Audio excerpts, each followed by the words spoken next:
Yeah, so... What's that? Oh, we might be on screen then. Lucky. It's okay if we're not. Yeah, we're okay with it.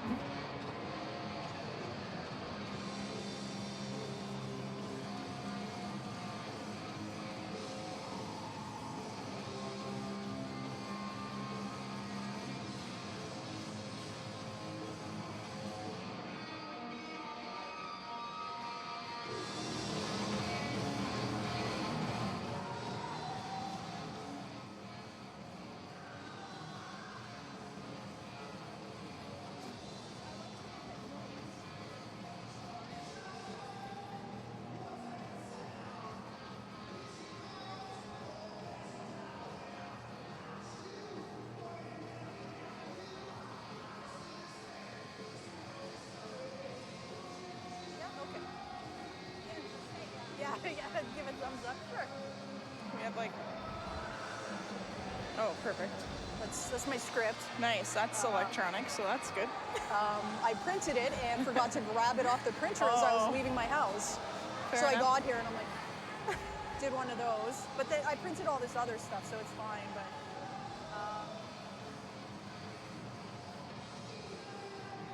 yeah, excited to see who went. Yeah, this is gonna be good. Yeah, got some good players. So, 4 acres, Brittany 4 acres, number 14, is Morgan Reese.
starting lineups for both teams tonight.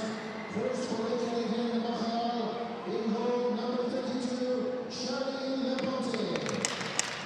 On defense, number 5, Lorraine Rougeau. On defense, number 6, Carly Hill. On forward, number 9, Kim Deshay. On forward, number 24, Anne-Sophie Petez.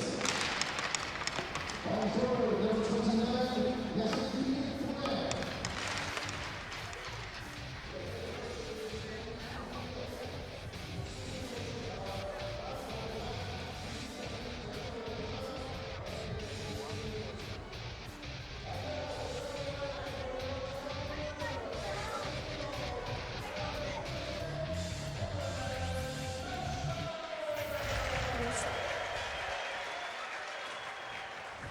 Hearing.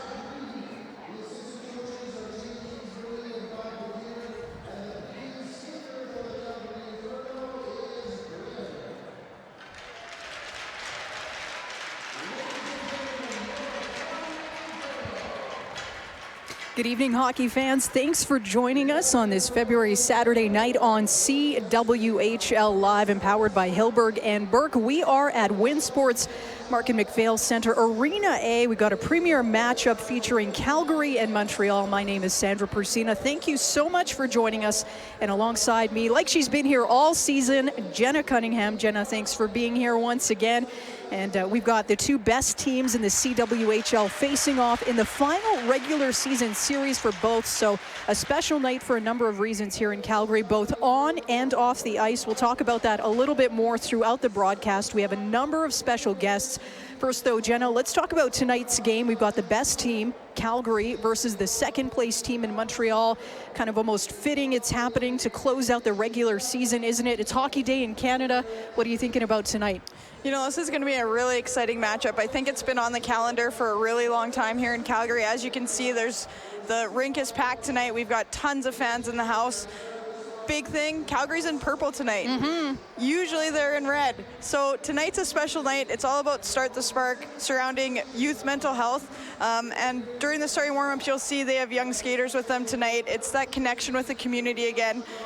So there's a lot of momentum around today, and I think it's going to be a really exciting game. We have some of the best players in the world that are going to go head-to-head tonight, and I can't wait to watch. Yeah, and you mentioned that. Now, for Montreal, 3 of their players are in the top 5 for scoring in the league. You've got, of course, Marie-Philippe Poulin leading the way, followed by Anne-Sophie Petit and Caroline Ouellette. What will Calgary have to do to try and at least shut them down or keep them at bay? Well, unfortunately, Caroline Ouellette's not in Calgary this weekend. That's going to be a big loss for Montreal. She has other commitments that has held her back from this trip. So we won't see her tonight. We won't get to see her break that record tonight, which is unfortunate. But the other two, between Poulin and Bate, they're going to be on fire. They always have good games. Poulin's leading the league in game-winning goals. No surprise. She has 2 golden goals with Canada. She's pretty good. So look for her. If it's a tight game, that's the player Calgary's going to want to stick it to. But Montreal's deep. Unlike the other teams in the league, when Calgary faces Montreal, they are deep from first line to fourth line. And Calgary's going to have to match that. We're going to see a lot of speed tonight. 2 world-class goaltenders. One that's been in the program for a long time and has proven herself. One who's up and coming and perhaps the next face in Mashmeyer for Team Canada. So tonight's going to be an awesome game, and we're going to see fast, high-skilled hockey tonight, and it's going to be exciting. So interesting to note here, Calgary has yet to lose at home this season. Home ice has been a huge advantage for the Inferno. However, Calgary's lost 3 games this year, and 2 of them coming at the hands of Montreal. So something has to give a little bit on either side. What are you thinking there? Yeah, I think tonight's a unique night. Calgary's played well at home and in front of a crowd. I think we're going to see the same thing. There's a little bit more passion tonight than there is in a regular season game that's not on a special event night. But this has been a good history between these two teams, starting with last year, Calgary, Montreal. It was a battle all through last season, obviously ending in the Clarkson Cup. So I think both teams are going to come out to play tonight. And home ice or not home ice, I think at the end of the day, these guys are just going to put on a good show. Yeah, about 2,000 people here packed into Arena A at Winsport.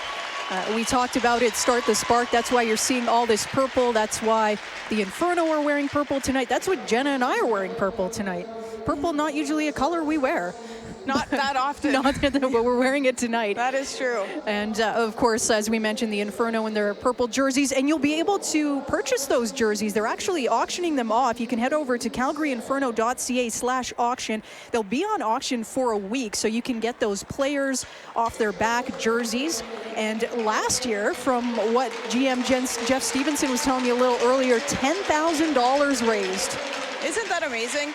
And again, the whole idea behind this is, yes, if you're a fan and you would love a purple jersey, go and bid on it. But the big part of this is raising money for youth mental health. This money goes right back into the community, into working with students, and the mentorship program that's been developed through Start the Spark. So when you go to bid on these and you think about whether or not you want to, keep in mind that it is for kids, it is for the community, and it's for a really important cause. And without the support of those viewers tonight that are willing to bid on the jerseys, programs like these can't exist. Yeah, so that's calgaryinferno.ca/auction if you're interested in bidding on those. They will be released in increments, so they won't be all up for bidding at once, but they will be up for an entire week, up until the playoff series next weekend, and we'll talk about the postseason a little bit later throughout the broadcast. Right now, though, we'll take you to center ice for our special opening ceremony.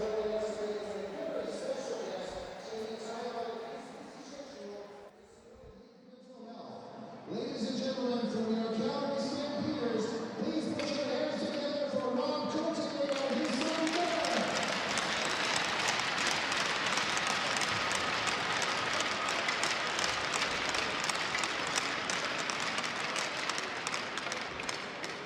Last but certainly not least, he is a former AHL player, Calgary Flames alumni, child abuse survivor, international child and youth advocate, and a member of the Order of Canada and director of the Sheldon Kennedy Child Advocacy Center. Please welcome Mr. Sheldon.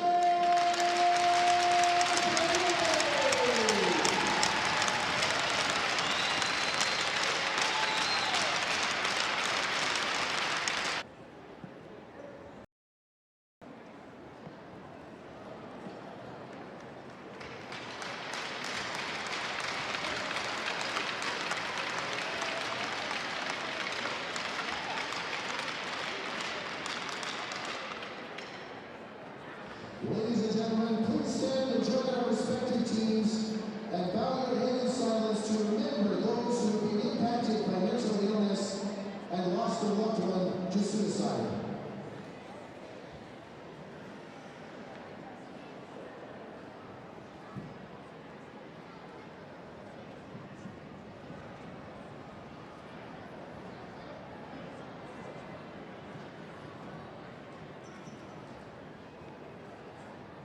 Thank you very much.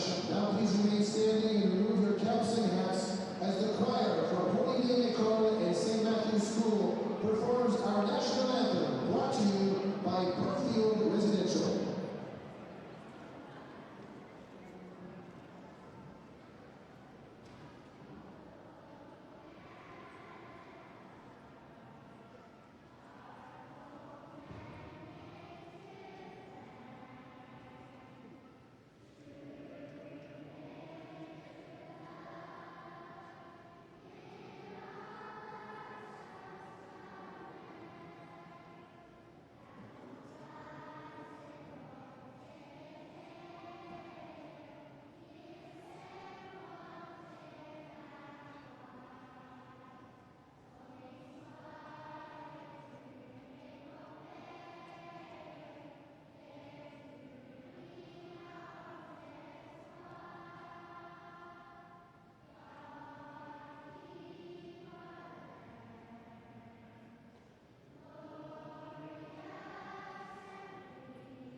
That was their rendition of the Canadian national anthem. Of course, fitting we had our French verse in there. Absolutely, and also fitting that we have an elementary school performing the national anthem tonight. Again, reminding those that are listening, this is all about youth mental health, promoting awareness and promoting the notion that it's okay not to be okay, and that there are role models in the community like the Calgary Inferno that are here to support and promote that notion that talking is the best solution. When you're not feeling supported, the best thing to do is find a buddy, talk to them about it, and let them know that you need somebody. Yeah, and great to see people like Sheldon Kennedy, of course, such a wonderful advocate for everything children and keeping them safe. He's such a great Calgarian Canadian, good human being. Rob Cote, a member of the Calgary Stampeders. He also signed a new contract today with the team, so I think it's a good day for him. Hopefully we'll have him on at one of the intermissions. We should have actually both of them chatting with us sometime today, so it'll be nice to touch base with a lot of the people that are involved with this amazing initiative. About 2,000 people packed here into Arena A at Winsport, so should be a good night. Opening face-off just moments away. Again, premier matchup here, Calgary, Montreal, first place versus second place, and we've got a double set this weekend, so that means we're playing tonight. We also have a second game tomorrow. I'm saying we like I'm going to be on the ice, but we will have a second game tomorrow, 12:15 puck drop there. And we will have GM Jeff Stevenson with us a little bit later to work out what will happen with the playoffs, how many points Calgary needs to clinch that top spot, get that X by their name. They've already obviously clinched their spot in the playoffs, which will be played next weekend, a best-of-3 series here in the Calgary area. Not all games will be played at Winsport, only the second game. We'll talk about that a little bit more and the reasoning for that happening, but puck drop just moments away. You know, looking at the starting lineups today, you can see that Calgary's gone with a very responsible and defensive line starting. Lots of speed, lots of grit. On the other side with Montreal, you can see a lot of skill. They've got Bate out there, Poulin, Rougeau. They're going to try to set the pace. So this is going to be a good matchup to start our game off tonight and get this game going. I have to say, just for myself as a fan of hockey, I haven't seen Poulin live since Sochi. So it's a bit of a treat for myself just to see her because she is an exceptional, exceptional player. And puck drop, you'll notice that the Calgary Inferno wearing their purple jerseys. Yes, of course, they normally wear red, but these are their home jerseys for Start the Spark. Montreal in their road whites. And that's Cudmore with the puck for Calgary. Behind the Calgary net, Mickelson. Campbell down the right side. That's broken up. Davis fighting for it. Campbell back with the puck. She dumps it in, and that first line will go for a change. Montreal behind their net. That's Rougeau deciding what she'll do. She decides to flick the puck ahead. That stopped at the blue line. And a chance here for Montreal to regroup. Puck goes into the Calgary zone. Gosling for the Inferno. She's checked. Loose puck, flick behind the net. Calgary will look to clear things out. Chartrand for Montreal plays it back in. Bit of a broken pass there. Montreal pouncing on it. Chartrand centers. Nobody there. Broken up by Calgary. They'll go up ice. 2-on-1 opportunity. Backhand. Good save there by Labonte. She decides she'll hang on. So some good pace here to get this game going. Yeah, definitely some good pace. I think Gosling on that last play, she'd want that back where she kind of sauced that puck up through the middle. You don't want to do that against Montreal. She got lucky that nothing came out of it and actually ended up going a 2-on-1 the other way. But the defense have to be consistent for Calgary. They can't be giving up those opportunities. And shot from the point, makes its way through. It's in the crease. Labonte, good job there with her glove. Looks behind and just able to snatch it up. Things were loose there. So Calgary, perhaps that's what they'll be looking to do, looking for some rebounds, looking for some loose pucks, because you've got one of the most experienced goaltenders in the CWHL, in the world right now, still playing. She knows a thing or two about winning. Absolutely. The key to beating Labonte is to get in front of her and cause traffic. You want to frustrate her, and Irwin, I think, can't believe she couldn't put that one home. So a good chance here. They've traded a couple of good opportunities. 0-0 here early between Calgary and Montreal. Out in front, Maschmeyer. Again, a bit of a bobble by Calgary, and Montreal able to pounce it. Maschmeyer was in the right place at the right time to make a great save. Puck in front once again. Calgary having some trouble clearing things out. Bate to Poulin. Poulin behind the net. Still with the puck. From the point. Shot on goal. Maschmeyer directs it behind the net. Back in behind the net. It's loose. Montreal still with the puck. Nice give and go there, but broken up by Calgary with an opportunity to get numbers ahead. Slap shot, wide left. And a good pace to get things going here.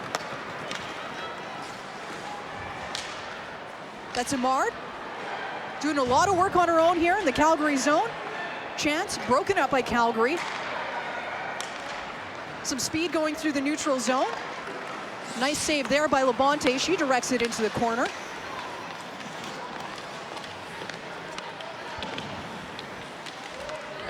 Still fighting for the puck in the corner. It trickles to the left side. That's Turnbull. Turnbull and Davis doing some work to the point. Slapper, good blocker. And Montreal with an opportunity to clear things out. Calgary, though, keeps it in. Great job there by Gosling. She drops it, shot on goal. Good save by Labonte. Labonte on her game thus far. Laquette, pass, looking for the redirect. That one goes wide. Warren with the puck now. Back to the point, back to Laquette. Laquette shot, nice save there by Labonte, and really good pressure there by Calgary. So Labonte decides she'll hang on, cool things down a little bit. So you can tell already Calgary's game plan is obviously to hold the line. Their defense are being really aggressive. They want to make Montreal feel like they have to make a decision. You don't want to give them time and space. Calgary's been able to keep possession in the zone because of that. So a crucial face-off win here from Montreal, giving them some speed and an opportunity in the Calgary zone. Although that puck does trickle out. And Chartrand passing it off. And we'll have an icing call here. You know, I'd like to go back to an earlier play. Mash made a really good save that ended up transitioning to where Calgary had some time in the offensive zone. And she didn't just make any saves, she made a save on Bate, which is the second leading goal scorer on Montreal. So that was a really big save for her to get into the game and really zone in. So let's talk a little about Bate. And Sophie, I mean, you've played against her. So how do you face a player like that, somebody who's so potent offensively? You know, she's underrated, I think, in a lot of ways. I think when you play on a team with this much star power, those players that do it all, whether it's grind it out, go to the net, you know, create offense, she sometimes can get lost in the crowd of their all-stars. And, you know, they did a film, I think, earlier this season that really promoted her and what she brings to the game. She's an incredible player and definitely a threat. So, yeah, look out for her. Just about 5 minutes gone here in the opening period between Calgary and Montreal. 0-0 on the board. And we'll have another icing call here, so things getting a little disjointed, but they'll find their rhythm soon. So far, a good pace. I think both teams would be happy with their transition game. They're trying to get that puck, move it quick, get up the ice. So far, so good. So Irwin, good face-off win there. That one gets in through the point. Oh, what a save by Labonte. That was a beaut. And you can see Mickelson looking up to the sky. Can't believe she didn't bury that one. That was an unbelievable save by Labonte. She's come to play today. She has indeed. So she gets her legs wide. They're able to stay erect enough to grab that. So kudos to Labonte. I'd say that's a highlight reel save if I saw one. So puck's in the corner right now, played off to that far side. And a chance here for Montreal to clear things out. Although Calgary pouncing, thought that might be offside. It's not. Shot Another great save by Labonte. We got a crash in the crease. Wow, what Loud a in great here. opportunity Wow. there, hey? Yeah. You know, just a weird turnover. Irwin jumped on it. She faked the shot, trying to get Labonte to bite. And unfortunately, Johnston is on that. She's left-handed over there. If she was a righty, it'd be really easy to, you know, put that puck where you want it. She tried her best to get something on it, but just misfired. So great break for Calgary.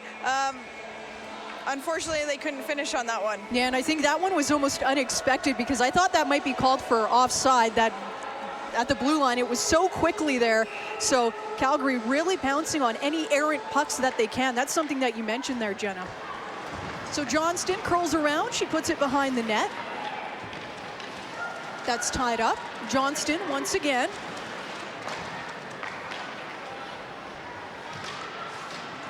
Johnston and Irwin. And Montreal looking to get this one out. They've got some speed coming down that right side. Centered. Trying to get it on her forehand. She can't. And Calgary will look to scoop it out.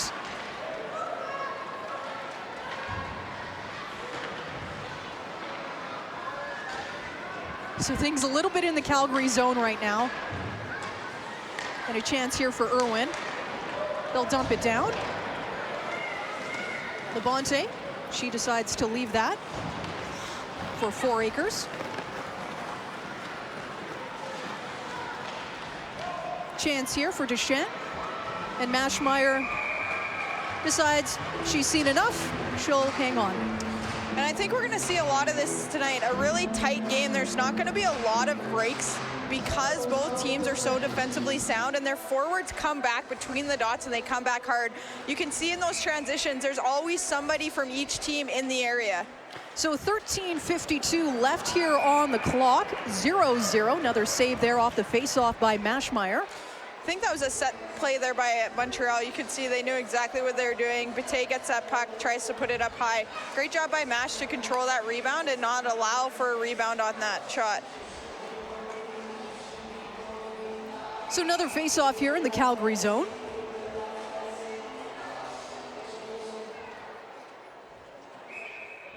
We'll get a swap here. That's Deschênes for Montreal. Bate there. Poulin. Poulin with her speed. Puts it out in front. That one goes wide. Mickelson for Calgary. She was looking for Davis. That pass is intercepted. And we're on the half boards. That one goes to the point. Montreal can't keep it in though. They're trying to regroup. Chance here. And Calgary will have to be fast because Montreal is forechecking very well. And again, errant pass in the Calgary zone, back to the blue line for Montreal. That shot gets blocked. And a chance here for Calgary down that far side. She's by herself, swings into the middle, but loses control of the puck, takes a tumble, in Montreal with the counterattack right now, quickly into the Calgary zone. That's Ole. She gets upended in the near corner. Puck is behind the Calgary net. They'll look for a breakout here. Warren was calling for that pass from Esposito, but she didn't see her. Calgary will just dump things in. Labonte decides to leave it. No, she'll play it.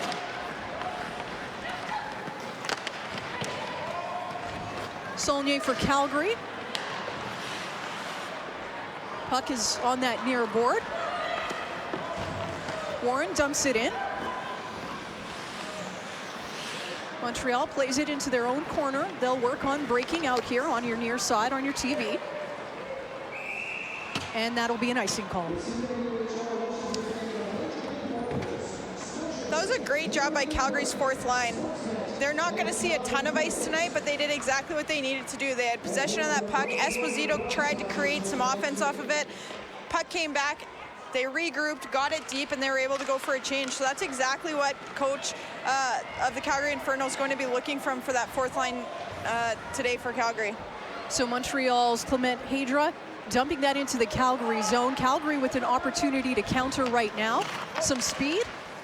Centers in front. Nobody there for the Inferno. So Montreal with a chance now. Great pace here in the first period. It's 0-0, 11:47 left on the clock. Calgary here. Shot, that one goes wide. That was a nifty bit between the legs by Brianne Jenner there to pick that puck up. So the captain, Deschênes, gives it up. Now a chance for Calgary. That's Johnston with speed, looking for the trailer, center, good, give and go. Just goes wide though. And now Montreal, and that's Poulin. She decides to dump it in. And Calgary with an opportunity to get things going out of their own zone. Back to Montreal. Irwin. Looking back for Irwin. She'll flick it in. Chartrand cleared that for Montreal.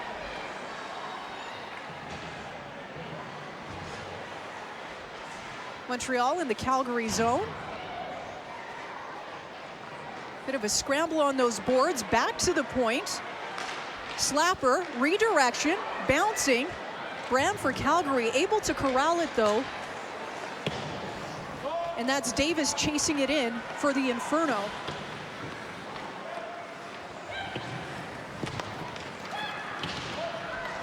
Montreal dumping it into the Calgary zone.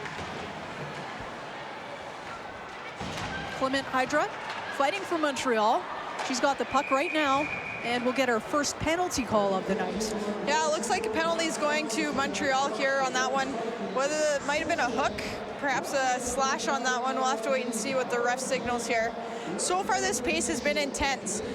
It's been back and forth nonstop. You would think that this was a playoff game right now. They are battling hard for that first place position tonight. Both teams are really engaged in this game right off the bat.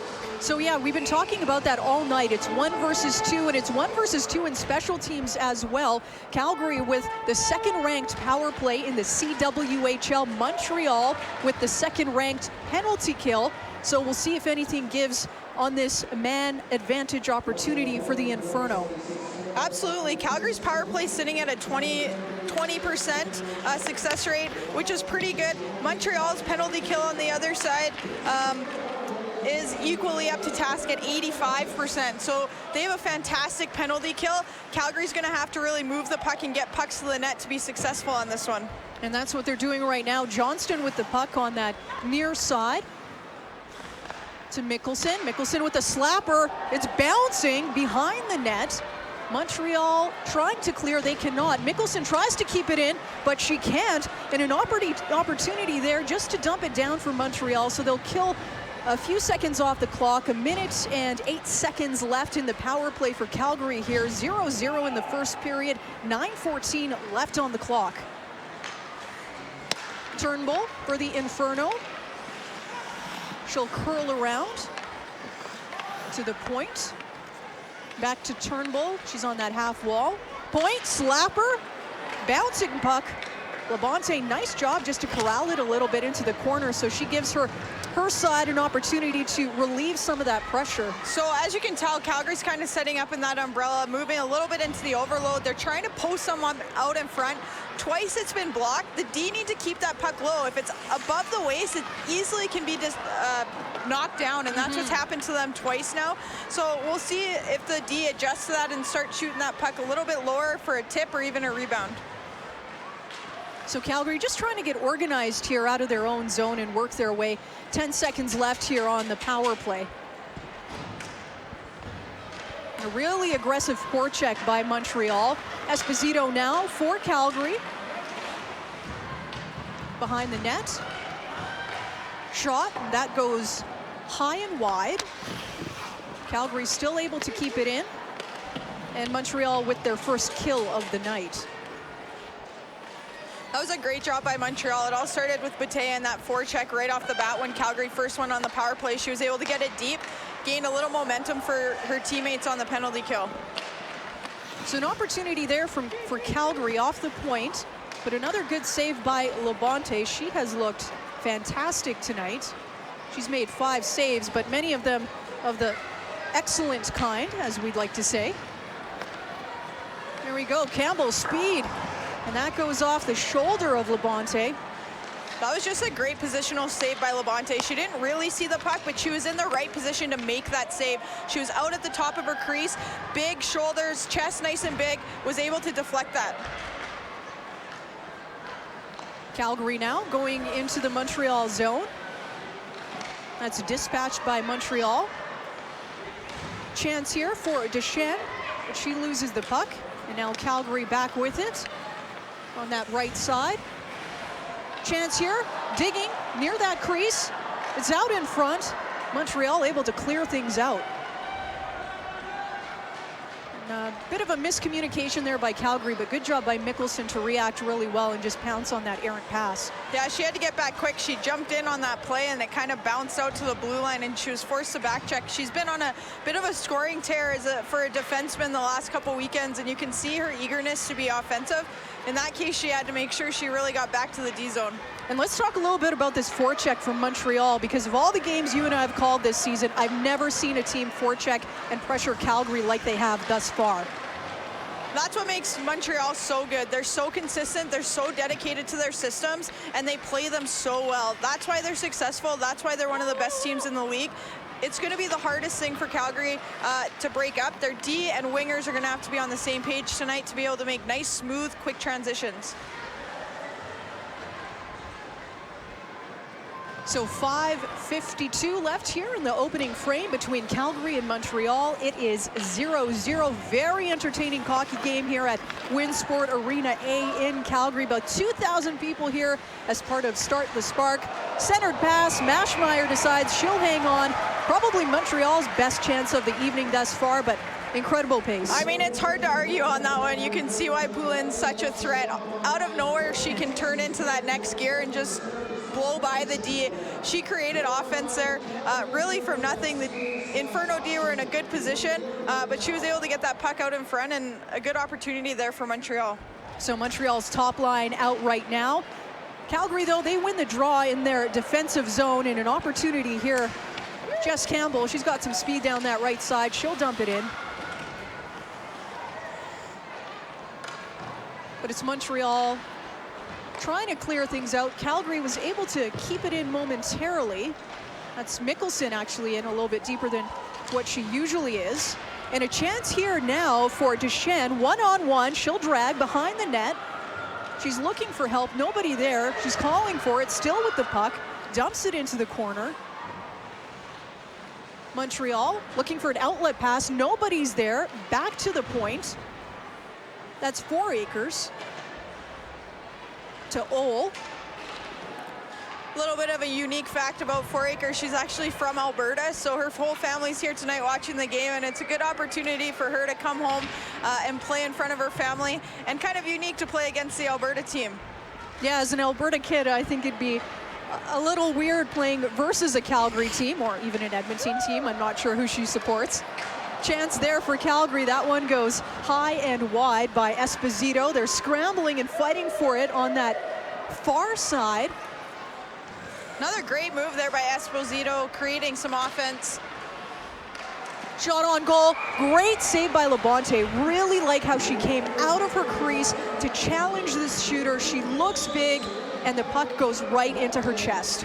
I mean, it just shows that skill level of Labonte, able to cover the space in her crease, be nice and big, like you said, but not just cover, be able to not allow a rebound. Those rebounds are what kill you. They're what ends up in the back of the net, and a test of a good goaltender is their ability to control their rebounds. So chance here for Montreal, centered. That one deflected by Calgary, so good defensive job. And the Inferno with 3 players going ahead. Montreal, though, with an opportunity here to clear things out. We'll get through the neutral zone. And back to Calgary. Dumped into the corner. Cudmore trying to chase that down, but it's Montreal. Chartrand with the puck. She'll dump it into the Calgary zone. Maschmeyer controls it for her blue liner. That's the captain, Jenner. She'll send it to the left side. Johnston drags. That one goes wide. Johnston once again sends it behind the net. Montreal looking to clear things out.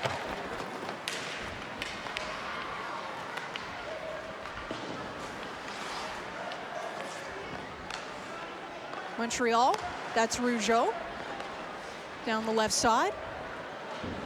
Some speed there by Poulin. She gets to the puck. It's tied up. Bate decides to join her. So 2-on-2 there, deep in the Calgary zone. Refs telling them to get cracking with that puck and move it out. 2:37 left here in the first period. 0-0 between Calgary and Montreal. Great shot from the point. Maschmeyer deflects it to the other side. She got a good view of that puck despite all that traffic in front of her. Played behind the net to Bate. Back to the point. Centering pass. It's loose. Montreal still with possession. Great shift here by Montreal. Shot on goal. That one hits a shin pad. And Calgary will just look to dump that puck into the Montreal zone and calm things down a little bit.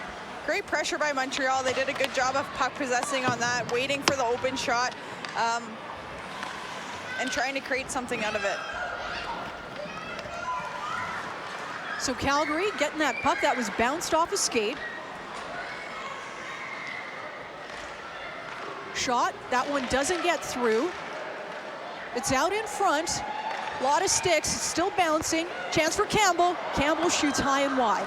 What a great block by Montreal on that one. Campbell had a good opportunity to put that one in the back of the net, and just a great block shot by Montreal. Turnbull for Calgary.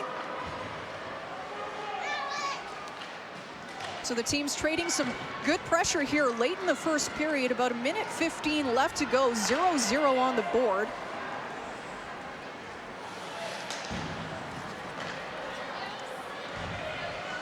In the neutral zone here. Montreal. Lequette for Calgary. And that's offside.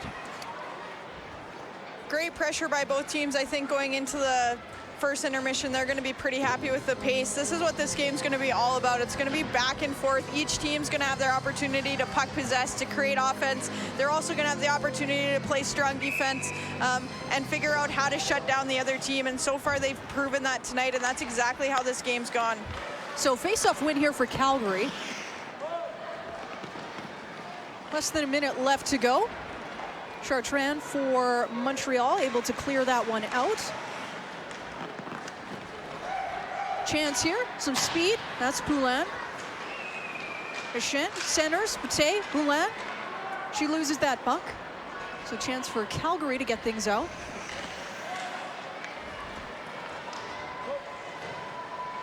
Labonte deflects that into the corner. 20 seconds left on the clock. Echin. That pass is intercepted. Johnston was fighting for that, but Bate is able to get it in. And a bit of a loose puck there, so three members of the Calgary Inferno weren't sure. A little bit of hot potato there. Luckily, no real damage done. Maschmeyer was ready for the opportunity. There was definitely a little bit of confusion there, and actually Mash kind of looked like she was also unsure of where that fluttering puck was going, so good job on her part to really squeeze those pads and not let it trickle through. So 5 seconds left here on the clock.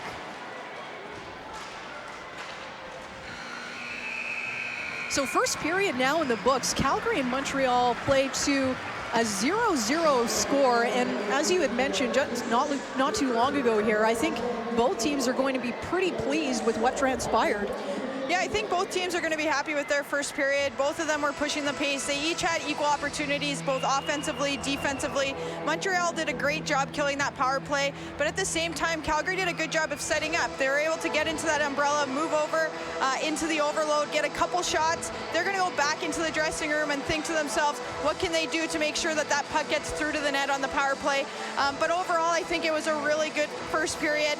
Both teams played well. I think Labonte looks like she's zoned in tonight. Everything she's doing, all of her moves are intentional. She's being big. She's coming to the top of her crease. Even the smallest of rebounds, she's making sure she's directing them. So she's going to be the biggest biggest thing for the Calgary Inferno to solve tonight because she's on her game. On the other side, I don't think Mashmeyer's been tested that much. She's had a couple good saves, but a lot of times they've been coming off broken plays. So like that last one, there's a miscommunication, kind of a floppy puck. She was able to make the save, which is important too.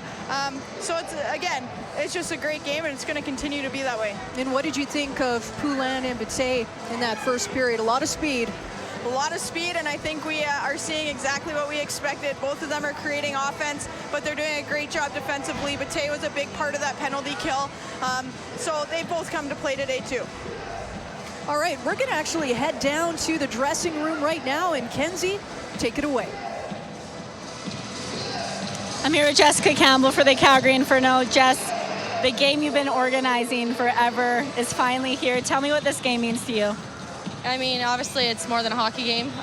Just looking at the turnout, seeing all the kids in the stands, that's what it's about. Obviously, mental health is near and dear to my heart, and faced my own challenges with it in my life. And so I think, you know, just seeing this many kids come out and celebrate it, that's what it's all about, and I'm just really thrilled.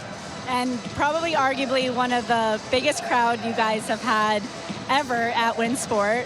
How has that affected the game so far? Yeah, I think we knew we'd come into a tight game and a competitive game, so obviously having a huge crowd behind us is advantage us, but I think we just got to stick to our game plan and give them something to cheer about. Yeah, and right off the bat, both teams were high speed, high tempo, energy and everything. No score yet. What does your team have to do in the next 40 minutes to get on the scoreboard, essentially? Yeah, I think just put lots of pucks on net. Like I said, stick to our game plan, play with speed, that tenacity, win the puck races, the battles, come out with the puck, because I think, you know, it goes both ways. We get momentum, then they get momentum, and it's just back and forth. So I think if we can keep it shift after shift, then we know we're going to get one on the board here soon. Okay, thanks, Jessica. Good luck in the second. Thank you. Okay, back to you guys.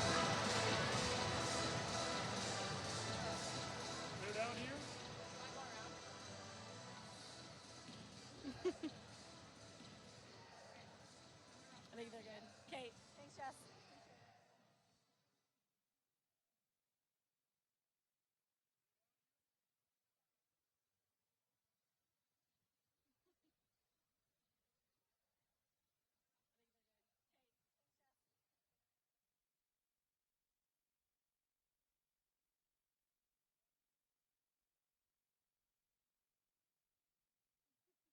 This mouth guard. I'll get my own. Thanks. The fifth season is when spirit for the game gets passed down. That's why we're proud to support over 5,000 teams. Not every group of girls has a friend in martial arts. Not every group of girls wants one. Not every girl spars with guys twice their size and age. Her friends say she has no life, but she does. Not every group of girls has a friend in martial arts. Not every group of girls wants one. Not every girl spars with guys twice her size and age. Her friends say she has no life, but she does. Not every girl has a life as cool as mine.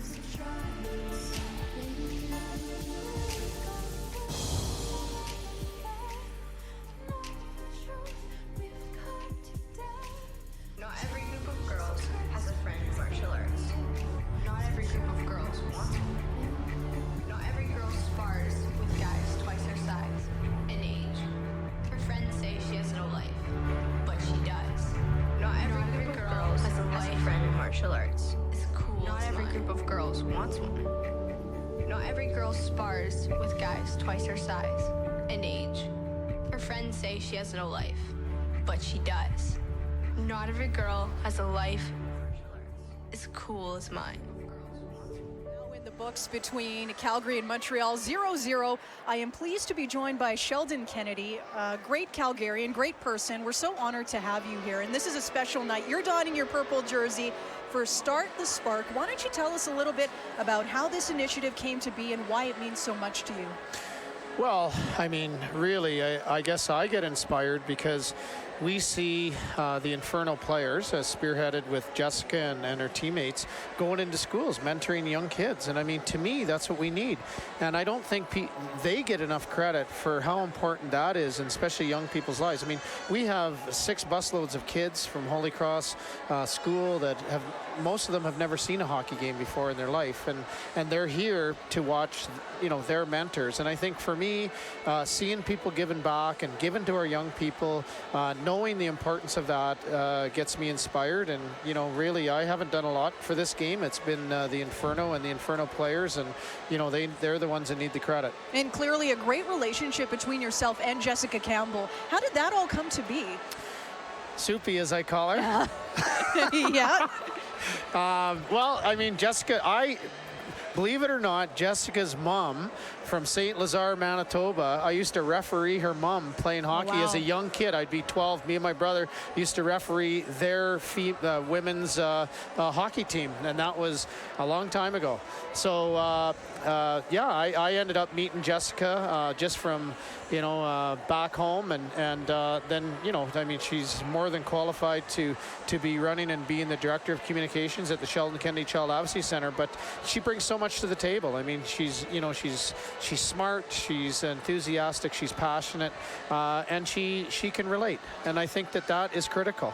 And this is the second year for this event, Start the Spark. How have you seen it grow in the last year?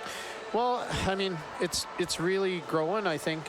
Like if we look at Holy Cross and we look at the way they've embraced it at an administration level within that school, and the way that the kids have embraced that mentorship program, these are things that I think need to keep going, and they just keep growing. And if we look at what's going on here today, I mean, this rink is filled, you know, I don't know, there's probably 1,500 to 2,000 people here, and to me, that's incredible to get that many people committed to get in their vehicle, to get out, to watch a great hockey game. I mean, this is an awesome hockey game. But you know what? They can relate to the players, and that's the key. These kids see them, and that the Inferno players show up in their classrooms. They allow them, they make them feel safe. They have lots of conversations, I'm sure, about difficult issues, and now they can see them what they do. And to me, this inspires so many when maybe sometimes they don't believe they can do anything. And that's what I think today is all about. I mean, it inspires so many people to think that, you know what, the sky's the limit.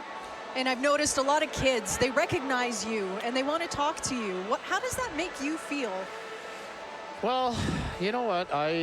Geez, I haven't played hockey in a long time. Well, you look pretty good out there when you were shooting. Well, I better let Rob win, right? Oh, okay, yeah.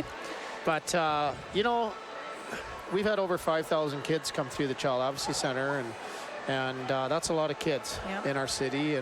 And you know, I think it's important to put your hand out and say hi. And to me, you need to be approachable. I think lots of times when you look at mental health, you look at the issues we deal with, child abuse. I mean, lots of times it's invisible to people, and lots of times these things happen because of ignorance and indifference. And in my opinion, you need to put your hand out. You need to say hi to kids. You need to, you know, make sure that you're the one that's approaching them and saying, hey, you know, how you doing? Are you having fun? You know, and I think by doing that, you know, it inspires kids to, I don't know why they know me. I'm an old hockey player, but you know what? We do a lot in this community. We're in the schools, and you know, I do it because it's important. Yeah. It's not about, you don't do this to be famous at all. I do this because I know what would have been important in my life, and I know how important it is, and it's the number one thing that kids tell me when they're going through this, is that you know, they don't feel safe, and you know, a lot of times we just need somebody to be there for them, and that's what we can do. Well, I think on behalf of myself and everybody here and all Calgarians, thank you so much for doing what you do.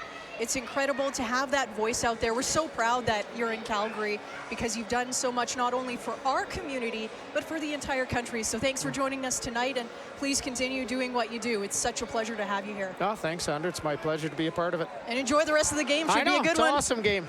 Right Thanks, on. Sheldon. Take care. Thank you.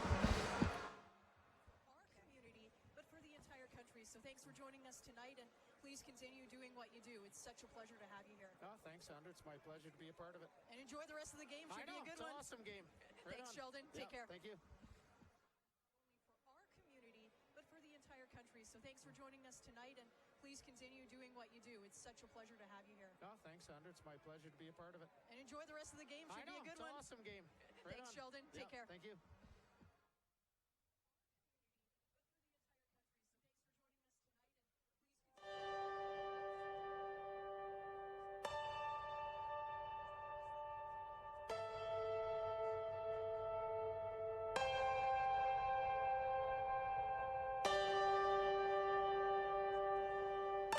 So I left college and I wasn't sure what I wanted to do as a career, and I actually thought about not playing hockey, and as the time grew closer I was like, I can't give it up yet.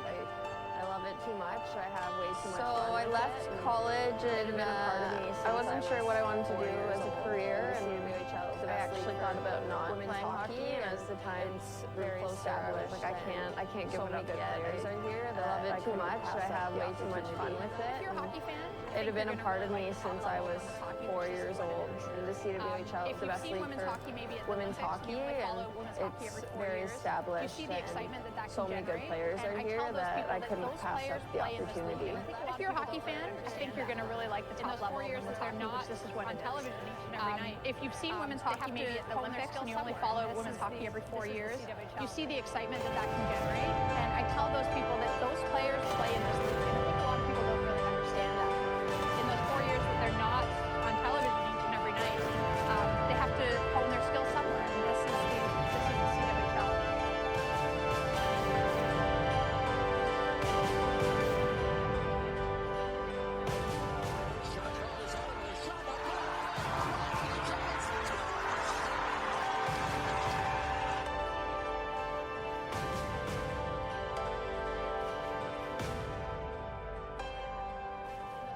Shot try is on it with a shot knocked down in front. Pull up with a chance. Scores! And with me now we have Rob Cote from the Calgary Stampeders. Rob, thank you so much for joining us tonight. And you are part of this initiative, Start the Spark. How did you get involved? Actually, I've known Sheldon through a couple of charity events that we've done in the past, and obviously familiar with his story and the work that he's done.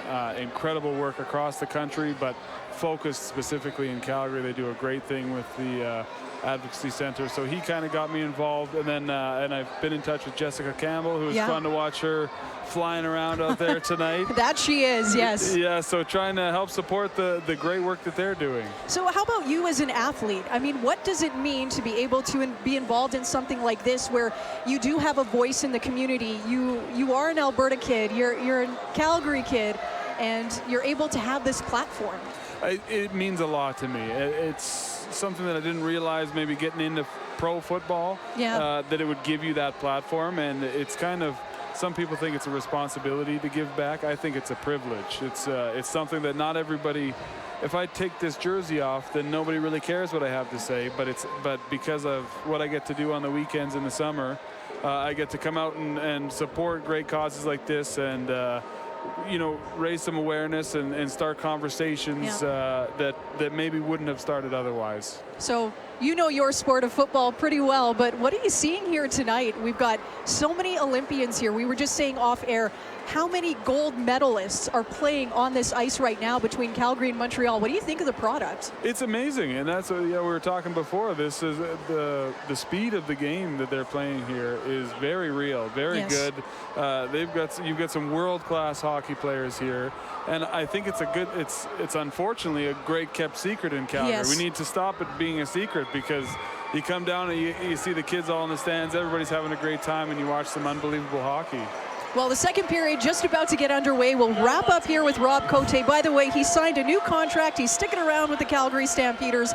So hopefully we will see you at some more Inferno games in the future. I hope so too. Thanks for having me. Thanks, Rob, so much.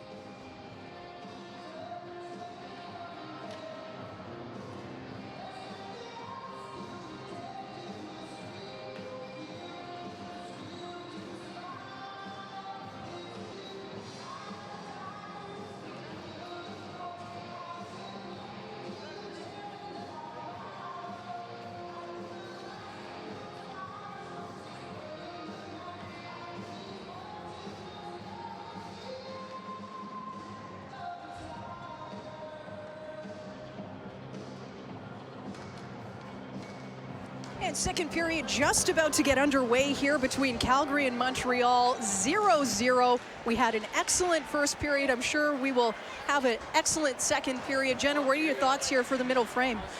I think we're going to see a lot of the same, pushing the pace. I think goals are going to come off of just pucks being put to the net and players crashing the net. It's going to be hard to create a lot of space on both sides, as both defenses on each team are so strong.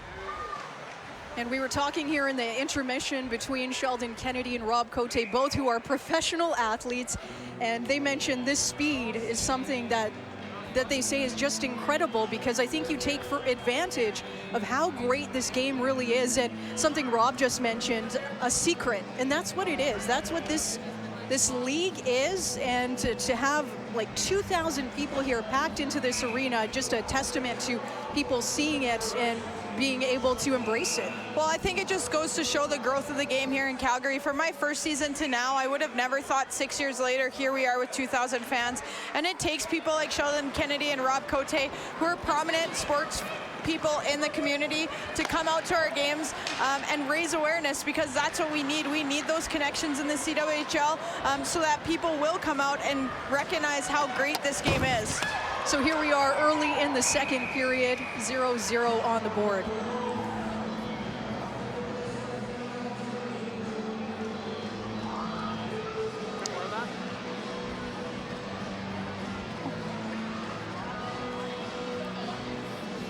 So we'll have a face-off here in the Calgary zone. Yeah, it looks like there's actually going to be a penalty to Bridget Lequette on that one. Judging by the sound of the boards, it sounds like it was a pretty good hit. They called her on interference. Montreal, one of the top power play units in the league, is going to get a chance to go to work here. We're going to see how Calgary does killing it. And just a note to our watchers, unfortunately, the angle that we have here, we couldn't see that penalty, so our apologies for not calling it. Calgary here with a chance to counter on the PK. Nice drag there by Mickelson, of all people. She's getting in, like we were saying, on the scoring the past few games. Counter. Chance here for Montreal, and good job there by Mashmeyer. She came to the top of her crease and was able to pounce on that puck. You can see the confidence that Mickelson's gained since those last couple of games where she scored goals. You know, great move by her. She creates an offensive opportunity. It did give up a 2-on-1, 3-on-1 the other way, so those are things that you kind of have to gauge and see whether or not they're worth it. Mash was up to the task on that one. So Poulin, she gets waved out. Day will come in and take it for Montreal. They're just reminding those wingers to stay outside the dot, outside the circle. Some refs are a little bit more strict about it than others. So Mash just covers that one up, and we're going to reset. Faceoffs are such an important part of the game. They dictate puck possession, and puck possession, as we know, relates directly to scoring opportunities. So big defensive win there by Calgary. It's a really important part of the game that's sometimes not talked enough about. So Montreal here on the power play, but Calgary with the puck, and a good job to try and clear it there. Takes a bit of a hop. And it looks like we will have a delay of game call. We're going to have the officials talk about this one and just see if it was touched. This could be a huge momentum swing here for Montreal if they get a 5-on-3. Yeah, that Montreal bench pretty adamant that it went out without any sort of deflection or anything off the glass. So they're going to chat here. And I don't see that too often, where a coach opens the gate to talk about it. Yeah. And you She's know what? Calling for the refs. It looks like the refs figured that it went out. If it goes out over top of the bench, it's not a delay of game. That one was really close, but if it goes out over the corner of that glass where the bench doesn't start, it is a delay of game. It's considered to be in zone. So I think that's what they're talking about now, is they're talking a little bit about where that puck went out. It's hard in an arena like this one. So it looks like no delay of game call, so there was an opportunity for a 5-on-3. However, it will not come to fruition, and we'll just go to the 5-on-4. A minute and some change here left on the power play for Montreal. Vite on the half board to the corner. Poulin to that corner. on the half board. And Calgary will push it out of the zone. However, Poulin curls around. She comes in with some speed.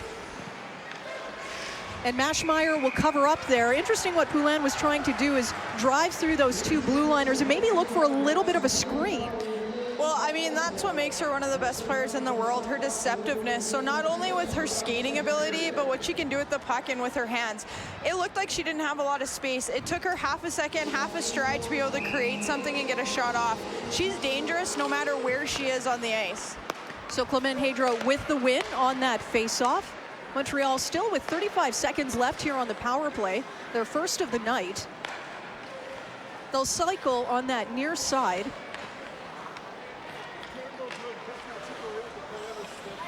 To the corner, behind the net. Mickelson tries to push her off. It's a bit of a stick check. Great battle there by Mickelson, just relentless, not willing to give any space. And kudos there as well to Johnston, who was able to do a good job and basically kill the remaining seconds off that man advantage for Montreal. No surprise there. Calgary had 3 Olympians on that penalty kill, each with, you know, at least a total of 4 or 5 even gold medals. So lots of experience. Yeah, we were saying, and I've probably repeated myself a bunch of times, but a lot of gold medalists here tonight. 2-on-1 here for Calgary. Centers Campbell. Good save by Labonte. She drives it into the corner. That was really the first time Labonte's been challenged this period, and once again, great job redirecting that rebound far out into the corner. So Campbell there on the forecheck. Tries to center it. Calgary to the point for Gosling. Gosling plays it back in. Half board. Gosling calling for it on the blue line. She's curling in, ready to pinch a little bit.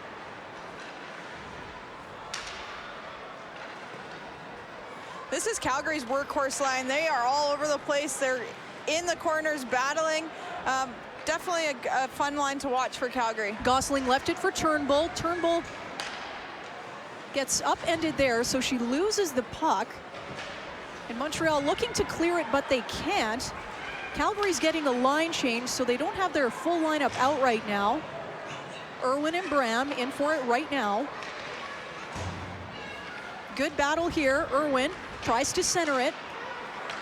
Back to Irwin. Crom's calling for it from the point, but they decide to play it into the corner. Johnston comes in on the backhand. It's bouncing. And it looks like Labonte's actually lost her stick, so one of the blue liners gave her theirs. Chance here, and bit of an awkward because she didn't have her stick, so she's trying to do her best without that big paddle. That was just a fantastic shift. Actually, a couple shifts. Calgary got that puck in deep. They were able to get a change, and that all came off of that penalty kill. Like you said, Labonte was missing her stick, and Bailey Bram was aware enough to realize that, and she tried to jam that puck in down low. She didn't try to go up high. She knew that her best opportunity to score on that one was going to be along the ice, but Labonte once again was up to the challenge and was able to keep that puck out. And there we go, talking about that experience with Labonte. She's faced everything from professional hockey to so many international games, so she adapts to basically any sort of situation. Calgary with a face-off win. Nice play there. Calgary in the corner. Montreal with a chance to clear, but Calgary standing up at that blue line, and the puck trickles out just a little bit. They'll dump it back in, and Labonte decides that she'll leave it. Deschamps. And now Poulin with speed comes out in front. That puck gets deflected barely, but Maschmeyer was tracking it well with her glove. Jenner to Saulnier for Calgary. Center, nobody there. Chance for a slapper. Mickelson, and Labonte saw that and snatched it in. This pace just keeps getting better. Each team's transitions are just so quick, and that's why these are the 2 top teams in the league. Their ability to take the puck and create something out of nothing. All of a sudden, they're in their zone. 3 or 4 strides later, there's an offensive opportunity for them. We really saw that on that play. Montreal went in, Poulin had an opportunity, Calgary comes back half a second later and creates their own opportunity. So 14:39 here left on the clock. We're in the middle frame. It is 0-0 between Calgary and Montreal. Clement Hydra loses that puck, but back to Montreal possession. We're in the corner. Give and go. And Calgary with a chance to clear it. They can't. Montreal scooped it in just for a moment, but Cudmore for Calgary. And some speed down that far side, centers. It gets deflected. That's Mickelson in deep for the Inferno. She's fighting for the puck on that half board into the corner. Mickelson needs to be a little bit aware on this. Calgary does have technically their fourth line, if you can call it out. So she needs to make sure that she's not getting too deep and leaving one of her forwards on the blue line. And Mickelson, of course, known for her offensive abilities. One of the highest scoring defensive players in the league right now. Almost called there for too many men. But Montreal was able to get their bodies across the board, so no harm done. They'll dump it in. Maschmeyer leaves it. Some pressure there, though, by Montreal, so they have to move it quickly. And Maschmeyer to Pieri. Pieri loses the puck. However, that is picked up by Turnbull. She's got speed coming down the center. Great save there by Labonte. She deflects it into the corner for Montreal. She's made 13 saves tonight. Turnbull.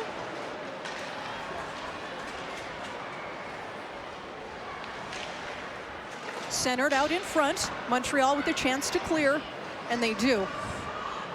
And now Jess Campbell with the puck for Calgary. She gets that outlet pass down the left side. Davis, bit of a bouncing puck. And Montreal will have a chance to clear things out. A deflection there off a skate. Johnston with speed for Calgary. She'll chase that behind the net, centers, and they score! Haley Irwin! Wow. 1-0 Calgary. That was a great goal, short side. It was a little bit of a delayed reaction from everyone because there wasn't a lot of room there. Rebecca Johnson, Haley Irwin, their chemistry goes back a long time. They've played in the Olympics together. They've played through Central Asian years together. They just have a natural chemistry. Irwin was able to pop that one in, short side. Rebecca Johnson does a great job kind of pulling that defense in, making them think that she's going around the net and giving Irwin the opportunity to have an offensive opportunity. That was just an overall great goal. A lot of hard work there by Johnston to get that puck in. She curled around and delayed reaction because it actually looked like it went off the side of the net because, as you had mentioned, there was just such little space there on that near side. But yeah, snuck by Labonte. So Calgary with a 1-0 lead here in the second period. 12 minutes and 8 seconds left on the clock. So we'll see if Montreal will reply. Poulin, that shot doesn't miss by much. It was bouncing on that far side. Mickelson scoops it over. Bounce pass to Johnston. Johnston takes the body, but does a great job to get that puck in. Bram will try and chase it down for Calgary. Plays it into the corner. Nice outlet pass there for Bate, but she loses the puck. She was looking for Rougeau, and now Mickelson has it for Calgary. That puck is dumped in. Montreal with possession. And now a chance for Calgary. Standing up at that blue line. She curls around on the half board, looking for some help. Montreal here. Chance, backhand, Maschmeyer takes that one up high, bouncing a little bit, but she does a good job to control it and leave it a 1-0 game with 11:06 to go. Absolutely, great job there by Maschmeyer. Once again, I think I just want to draw back to our attention to why Calgary's in purple tonight. We want to really put home that this is all about Start the Spark, and it's an organization, I'm sure you talked with Sheldon Kennedy, that Jess Campbell has started an initiative where Calgary Inferno players are actually going into schools in Calgary, to be mentors. And that's what all these kids are doing here tonight. They've been impacted by Start the Spark in some way, and it's just incredible to see. So chance there for Calgary. We'll talk about that a little bit more in a second here, Jenna. That puck is dumped into the corner, now behind the net. Saulnier dumps that in. Bouncing puck. And that one is deflected out. But you will notice, as you were saying, the Inferno in their purple jerseys, and you can actually purchase those online. They're part of an auction. It's calgaryinferno.ca/auction. And last year, over $10,000 was actually raised by these jerseys. I had heard that Rebecca Johnston's went for over $1,000, of course, an Olympian, gold medalist, so that's quite valuable. And of course, it comes back to giving back to the community. So a great initiative here by Jessica Campbell, as well as Sheldon Kennedy. We heard from Rob Cote, one of the football players here for the Stampeders. So if you want more information, calgaryinferno.ca. And now Calgary with a power play opportunity. And we'll see if they can make it a 2-goal lead here in the second period. 10:15 left on the clock. Centering, bouncing around. Centers. Slapper, actually a fake shot.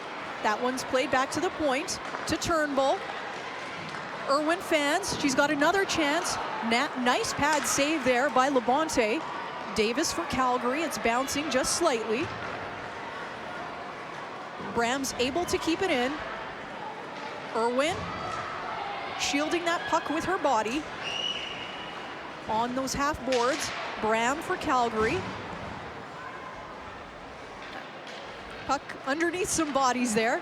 Back to the point, that's Mickelson, she slaps it in, the puck is bouncing, it's blocked, and Montreal's able to clear it down the ice. Once again, great job by Montreal. They were a little chaotic, they weren't set up in their PK because of a bouncing puck, but they do such a good job of just getting their bodies in front of pucks. When you're in desperation mode, you just got to get in front, block it, do what you can to keep the puck out of the net. Centered, chance here for Johnston. She's not able to get a stick on the puck. And a 2-on-1 opportunity here from Montreal on the PK. Centers off the post. We could hear that one all the way up here. I'm sure you heard it on your broadcast. And now Calgary looking to counter. Chance here on the power play. The puck bounces into the corner for Jenner. They fight for it. It's tied up in some skates. 13 seconds left here on the power play for Calgary. They're trying to get it back to the point. Cudmore's calling for it. Nearly went out. It didn't. It's bouncing. And, oh, it looks like they will call it out. So it did trickle out. It's tough to see from our vantage point here. It was a bit of a delayed call on that one. That one's a little bit hard to call after the shot's been taken and the rebounds there. But good break for Montreal. They'll have a chance to get a change here, and there's only 3 seconds left here on the power play, so. And the goalie's best friend for Maschmeyer, a great opportunity there for Montreal to tie this game up. They're going 2-on-1 on the PK, and that post bailing Calgary out. So Irwin scoring for Calgary earlier in the period to make it a 1-0 game. 8:20 left here on the clock. And it looks like Calgary will head back to the man advantage. Yeah, it looks like there's going to be a cross-checking penalty here. I don't think Montreal is very happy about this call, and actually a little bit surprised by who it's going to. I think it might be Hill going to the box. Yeah, Carly Hill's going to the box there for a cross-check. So Calgary has another opportunity here to expand their lead. They really need to take advantage of this. Montreal's done a good job penalty killing, which is of no surprise considering on the year they are killing of penalties at 85%, which is pretty incredible. And Poulin with a crucial win on that face-off. Pretty incredible. She does it all. She plays on the PK, she plays on the PP, and she can put a puck in or two during 5-on-5. So an exceptional player who leads by example, not only because she has the C on her jersey. So Calgary drives that puck into the corner. Bouncing. Bounces out of the zone, and again here, an opportunity for Montreal on the PK. Chance for Pate. Great save by Maschmeyer. She got her blocker on it, and a chance now for Calgary to come down the ice on the power play. Irwin scoops it in center. No one was available for that pass, though, and an easy opportunity for Montreal to clear it down the ice. Calgary will regroup here. Mickelson surveys the field. Calgary working their way. Loses the puck, and a chance here for Montreal again. Nice stick there by Johnston, preventing any sort of damage. And Montreal, an exceptional job on this penalty kill. 40 seconds left on Calgary's man advantage. Cudmore on that far side. She stops, drops it off. Johnston back to the point. Slapper from Cudmore. Chance here, great save by Labonte. She was able to get to that near side, cover it off well in her butterfly style, and make it, and leave it rather, a 1-0 game. You know, it's no surprise that Montreal's creating 2-on-1s on the shorthanded. If you look at the top 5 players in the CWHL with shorthanded goals, Montreal has 3 players in that top 5. So they really like to create offense off of the PK, and that's something Calgary needs to be aware of. Yeah, they're looking to pounce on any sort of errant pass or bobbled puck, so Calgary will need to be very, very key at their blue line. Chance here, bouncing puck in front. Montreal able to corral that, and here another chance.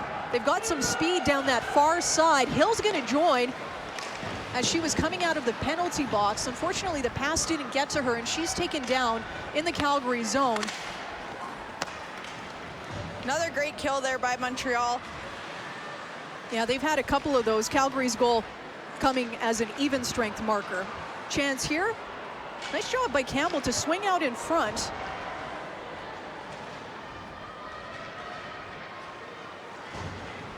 And now Montreal, and it looks like Calgary is now headed to the penalty box. So Montreal will take their first-ranked power play and try to tie this game up. Yeah, this is going to be a great opportunity for them. They had 2 really great penalty kills there, created some offense off of them. Now they're going to really look to capitalize. Esposito's going to go to the box here for tripping. It's one of those unfortunate ones. Her stick, it's not even that she hooked. The other player actually got tangled up in her stick. So that's an unfortunate one for Esposito.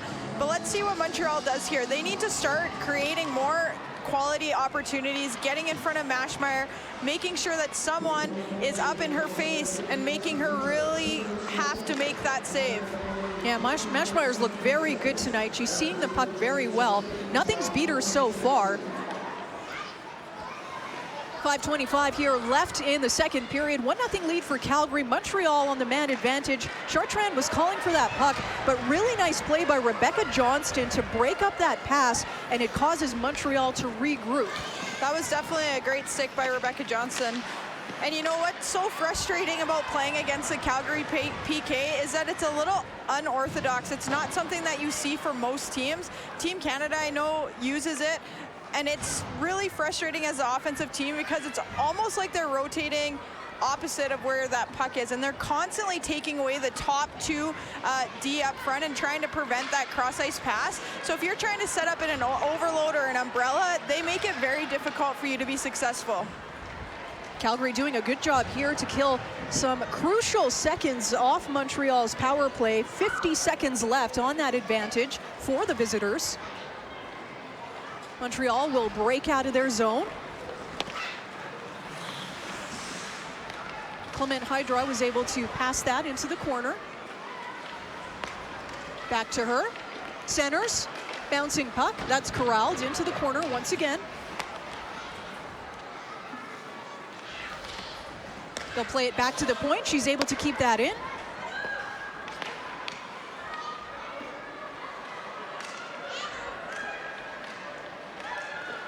That puck is played out in front. Good job by Maschmeyer to take care of her post, just putting her skate on it and preventing any sort of any sort of damage. Sorry, I'm chuckling because we're seeing some tempers flare here. Well, it's the, you know, the emotions are starting to run a little bit high there. What I loved about that save for Maschmeyer is that she had her skate right against that post, and the minute she had the opportunity to cover it, instead of staying there and allowing for them to whack away, she actually did a strong T-push away from the post so that she could remove herself from the chaos. And that's just a great play by the by this goaltender. And that puck deflected again, Maschmeyer. Good job just to deflect it into the corner, preventing any sort of dangerous rebound. And we are back to 5-on-5. Calgary dumps that puck in. Labonte, she will leave it. Played out in front for the Montreal captain, that's Poulin. Centers, chance here on the backhand. Maschmeyer handles it well, it's driven behind the net. That puck centered, bouncing again, Maschmeyer, good save. She's made 14 of them tonight. And that puck is cleared out by Calgary, only to the neutral zone though. An opportunity here for Montreal. Slapper, that's deflected, now it's played behind the net.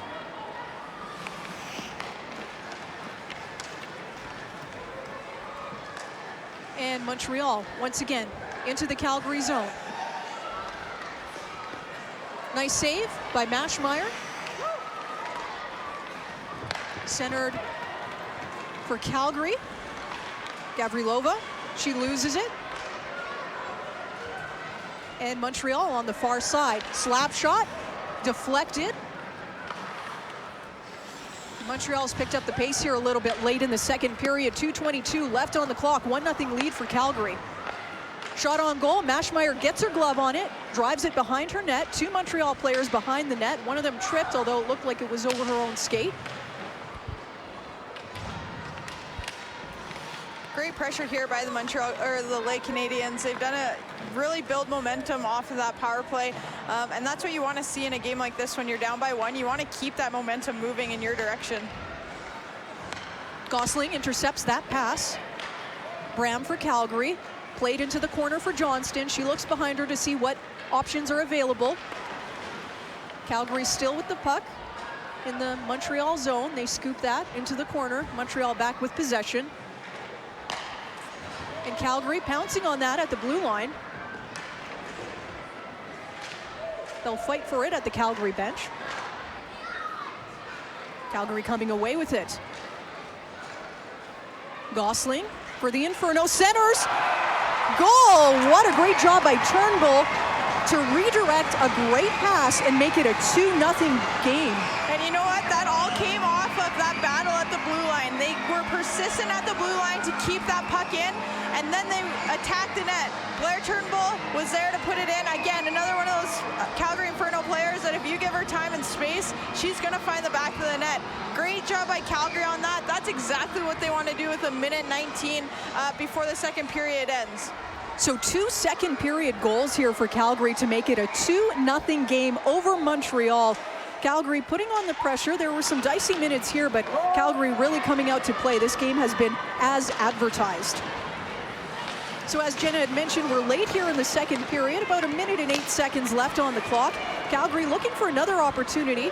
That's Jess Campbell, plays it behind the net.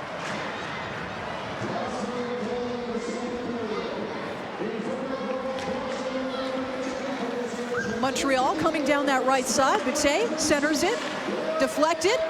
Great save there by Maschmeyer. That puck looked like it was in a dangerous position. Perhaps it wasn't a shot, but she decided to deflect it and capture it to herself and basically calm things down.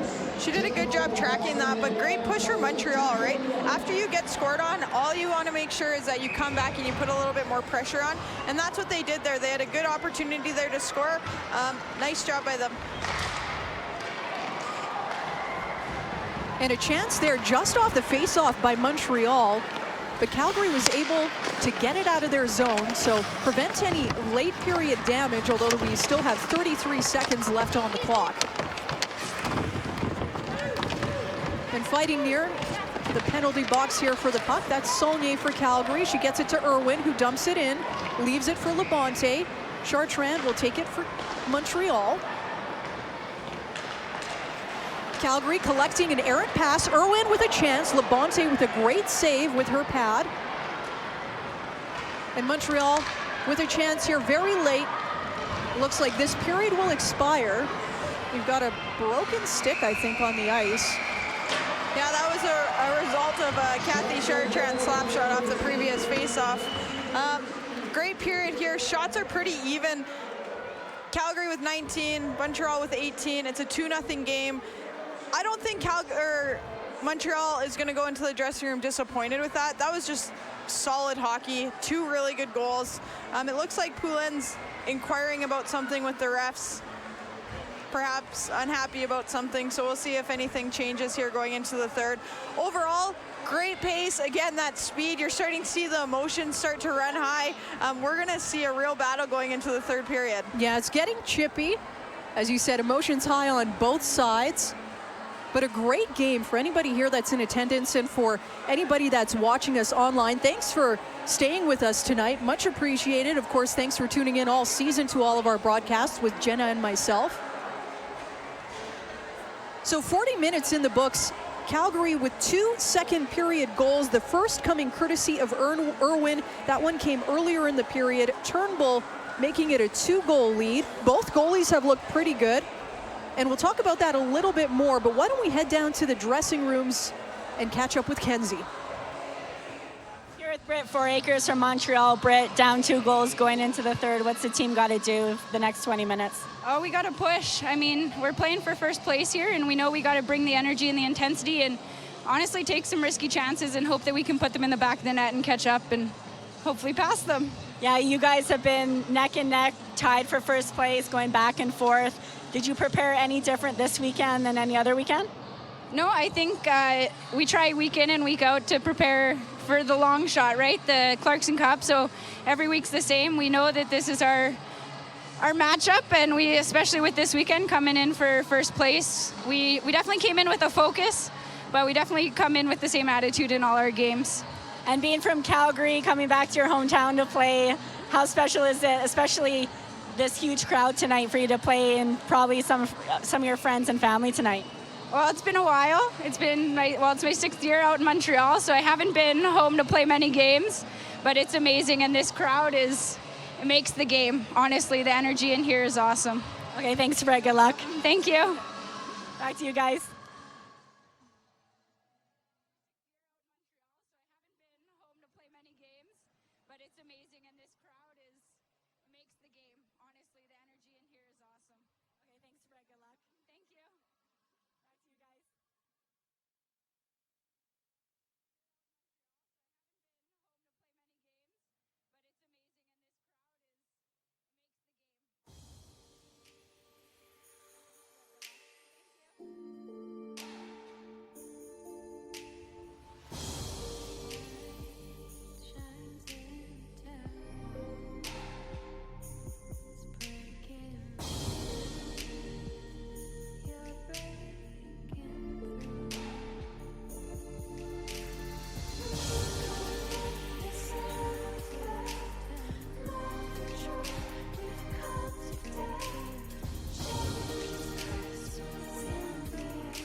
every girl spars with guys twice her size and age.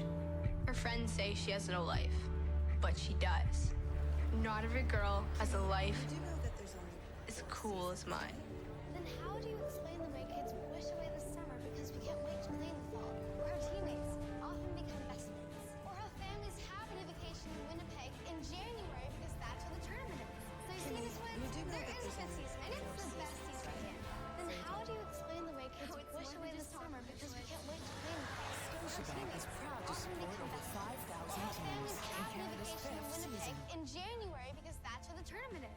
So So you see, Miss Woods, there is a 5th season, and it's the best season in Canada.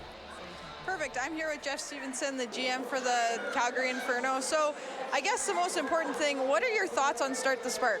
Wow, I think it's fantastic what the players have rallied behind Jessica Campbell on to do with this cause. It's been 2 years to Start the Spark, 3 years is doing a game for youth mental health, seen it grow from that first game 3 years ago where we had a good crowd then to tonight where we've got 2/3 of this building, if not more, filled.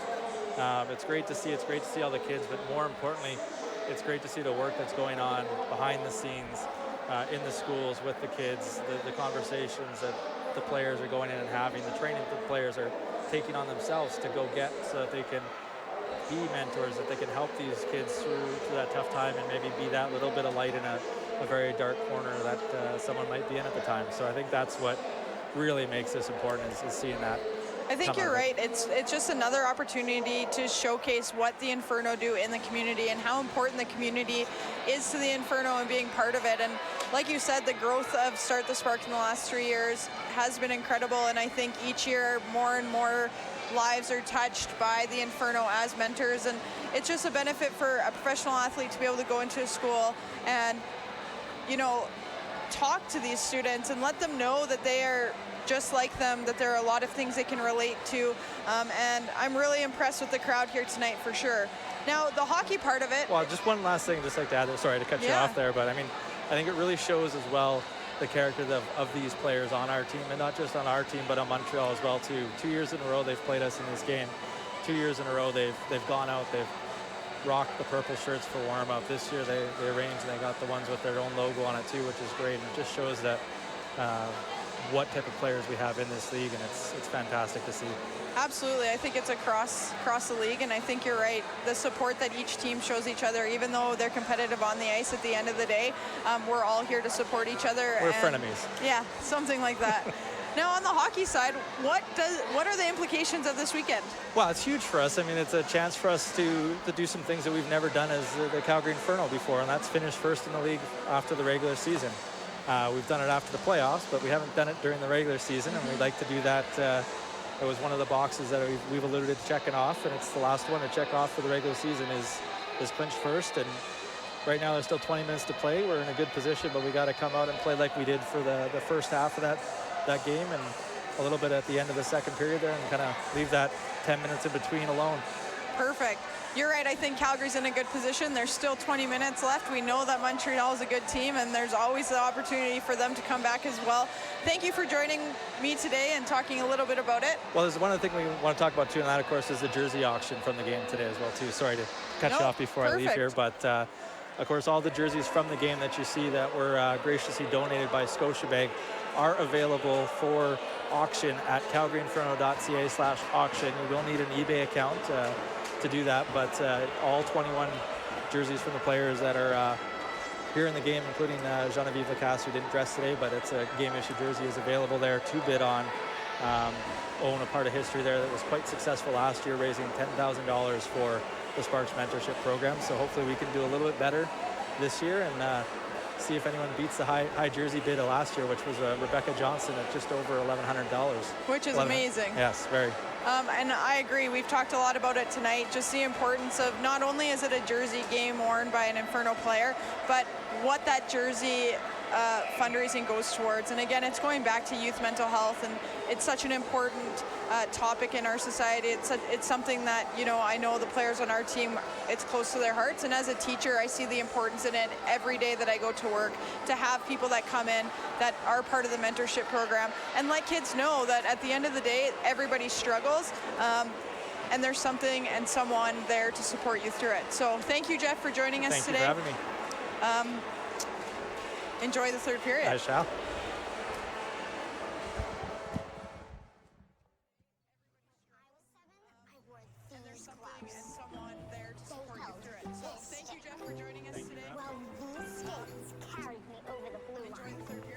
Championship. Now it's all yours. Cool. Oh, and this matters. Someone there to support you through it. So thank you. Thank you, Jeff, for joining us today. Well, these stakes carried me over the blue line. Just won the championship. Now, Not every group of girls has a friend in martial arts. oh, Not every group of girls wants that's one. mouth guard. I'll get Not my every girl spars with guys twice her size Is when spirit and of the age. game gets Her passed friends say she has no life, proud to support but she over does. 5,000 teams. Not every group of girls has a friend in martial arts. Not every group of girls wants one. Not every girl spars with guys twice her size and age. Her friends say she has no life, but she does. Not every girl has a life as cool as mine.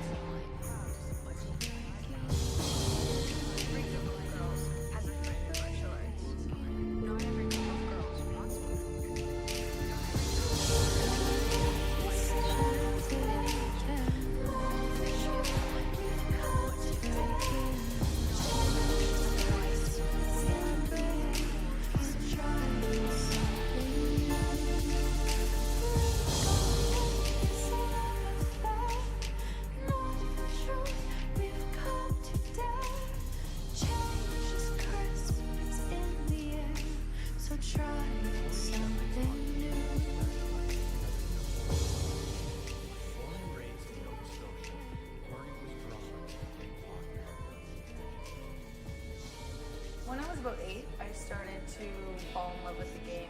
It was right around the time that the Mighty Ducks movies were coming out. Born and raised in Nova Scotia, Corey was drawn to the game of hockey. That's all I did. I played road hockey at 6 a.m., 6 p.m. on weekends, and then hockey. Options. Gosling comes over to help her out. Gavrilova, that pass intercepted. Chance here for Montreal. Lafleur centers. Maschmeyer on the post. Good job by her players, fellow players, to help her out. Bro for Montreal, back to the point. Lafleur, she loses it. And Warren for Calgary will work her way out to Esposito. Back to Warren.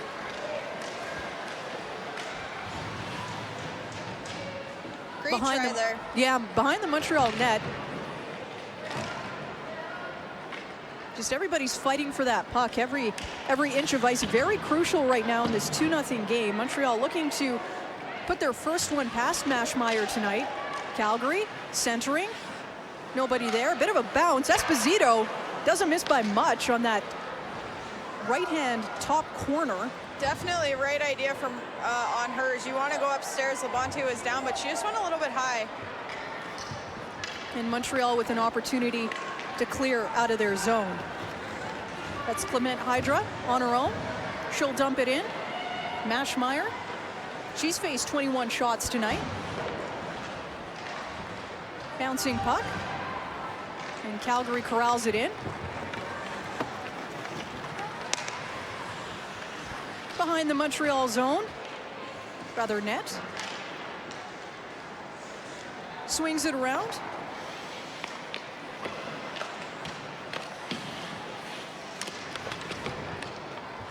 Back behind the net for Calgary. Turnbull. She made it a 2-0 game. She'll play it to Pieri. But a chance now for Montreal. 2-on-1 opportunity. And that puck getting away a little bit from Ole. And Calgary will need to work fast and get organized in their own zone, because that's Poulin coming in for Montreal. She's always aggressive with her speed on that forecheck. Yeah, she's going to be pushing here, trying to lead her team. Getting chippy there. Looks like we will have a penalty. We'll see who it's going for.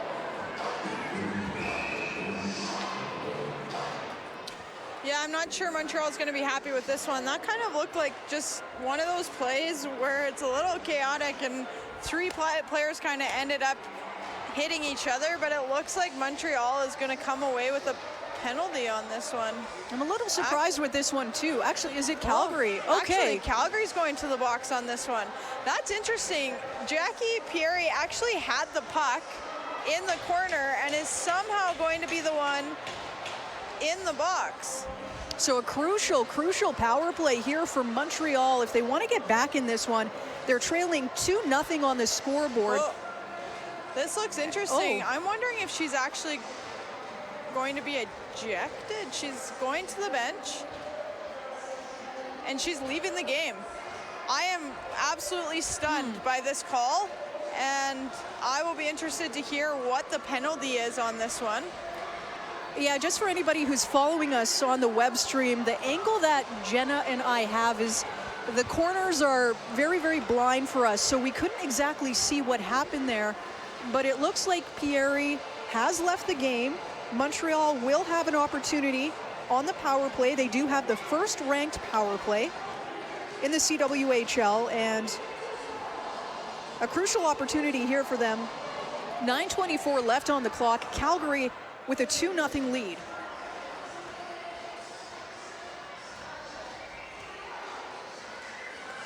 Okay.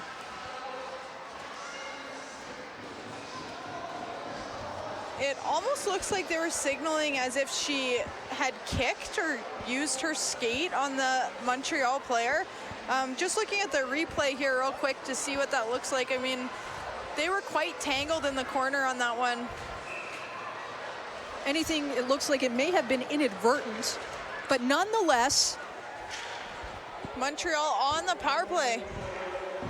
So an opportunity here for Montreal to get one, perhaps two back on Calgary. Again, 2-0 lead for the Inferno, 9:11 left on the clock, and Montreal on the man advantage. Shot there, Mashmeyer directs it into the corner, behind the nets. Two Montreal players. Calgary rims it around, and they're able to get it out. So a good start to the kill here for the Inferno. Poulin looking for some support. Rougeau. Back to Poulin, the Montreal captain, centers it. It's bouncing in front of the Calgary goal. That's Mickelson for the Inferno. Back to the point for Montreal. Bouncing pass.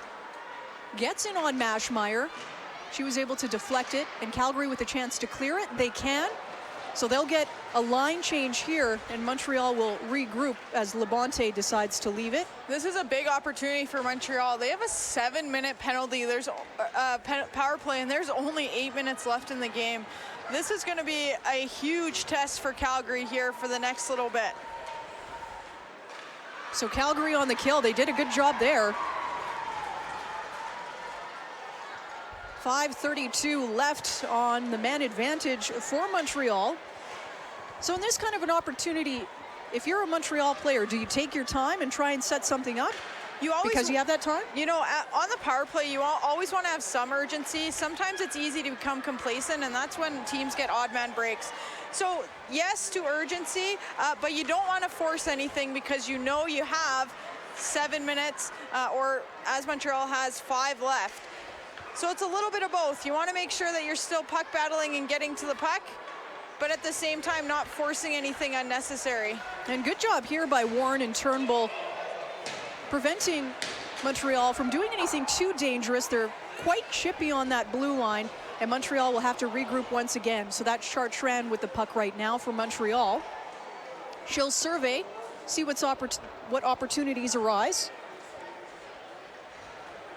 So it does look like that penalty to Pieri was for kicking, and that's not one that I think I've ever heard in all my years of playing. So I'm curious what the actual penalty call is, but that's an unfortunate one, and as someone that has played with her for a long time, I know she's not going to be happy with that one. And yeah, that's just unfortunate. Calgary's doing a good job here, though, to kill some time, and looks like Irwin's been hurt. Yeah, something's going on there. She's really struggling to get off the ice, and it looks like it's a lower body injury, not putting a lot of weight on that right foot. So a bit of unfortunate circumstances here for Calgary. 6 minutes and a little bit of change here left in the third period. Calgary with that 2-0 lead. Montreal with the power play. Here they center it. Not getting a lot of wood on that one. Coming out in front, Mashmeyer, she gets down low, able to keep it out. Amard keeps it in at the blue line for Montreal. Here she comes in, takes a deflection off Jenner's skate. Luckily for Calgary, the captain looks to clear it and just gets by. So Calgary will have a chance to get some new bodies out on the ice, and they'll clear it once again. Johnston calling for it for Calgary. Johnston still with the puck, shot on goal, just goes wide. Nice try there. You know, you just see that patience from Johnston. That puck was bobbling and she was able to just slow it down and create something. Here's Poulin, look at her go. She drives behind the net, looks for the centering pass. Still with the puck, Poulin. Poulin back to the point, back to Poulin. Centers, great save by Mashmeyer. And Rougeau will try to regroup for Montreal. She fights off Davis. Now Chartrand. Back to Chartrand on the point. Deschênes behind. Circles around.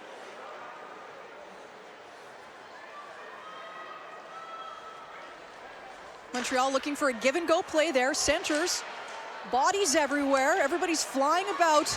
Calgary with a chance to clear it. Davis, a diving opportunity. She can't, and Montreal still with 2 minutes and 8 seconds left here on the power play. Great block. That puck trickles through.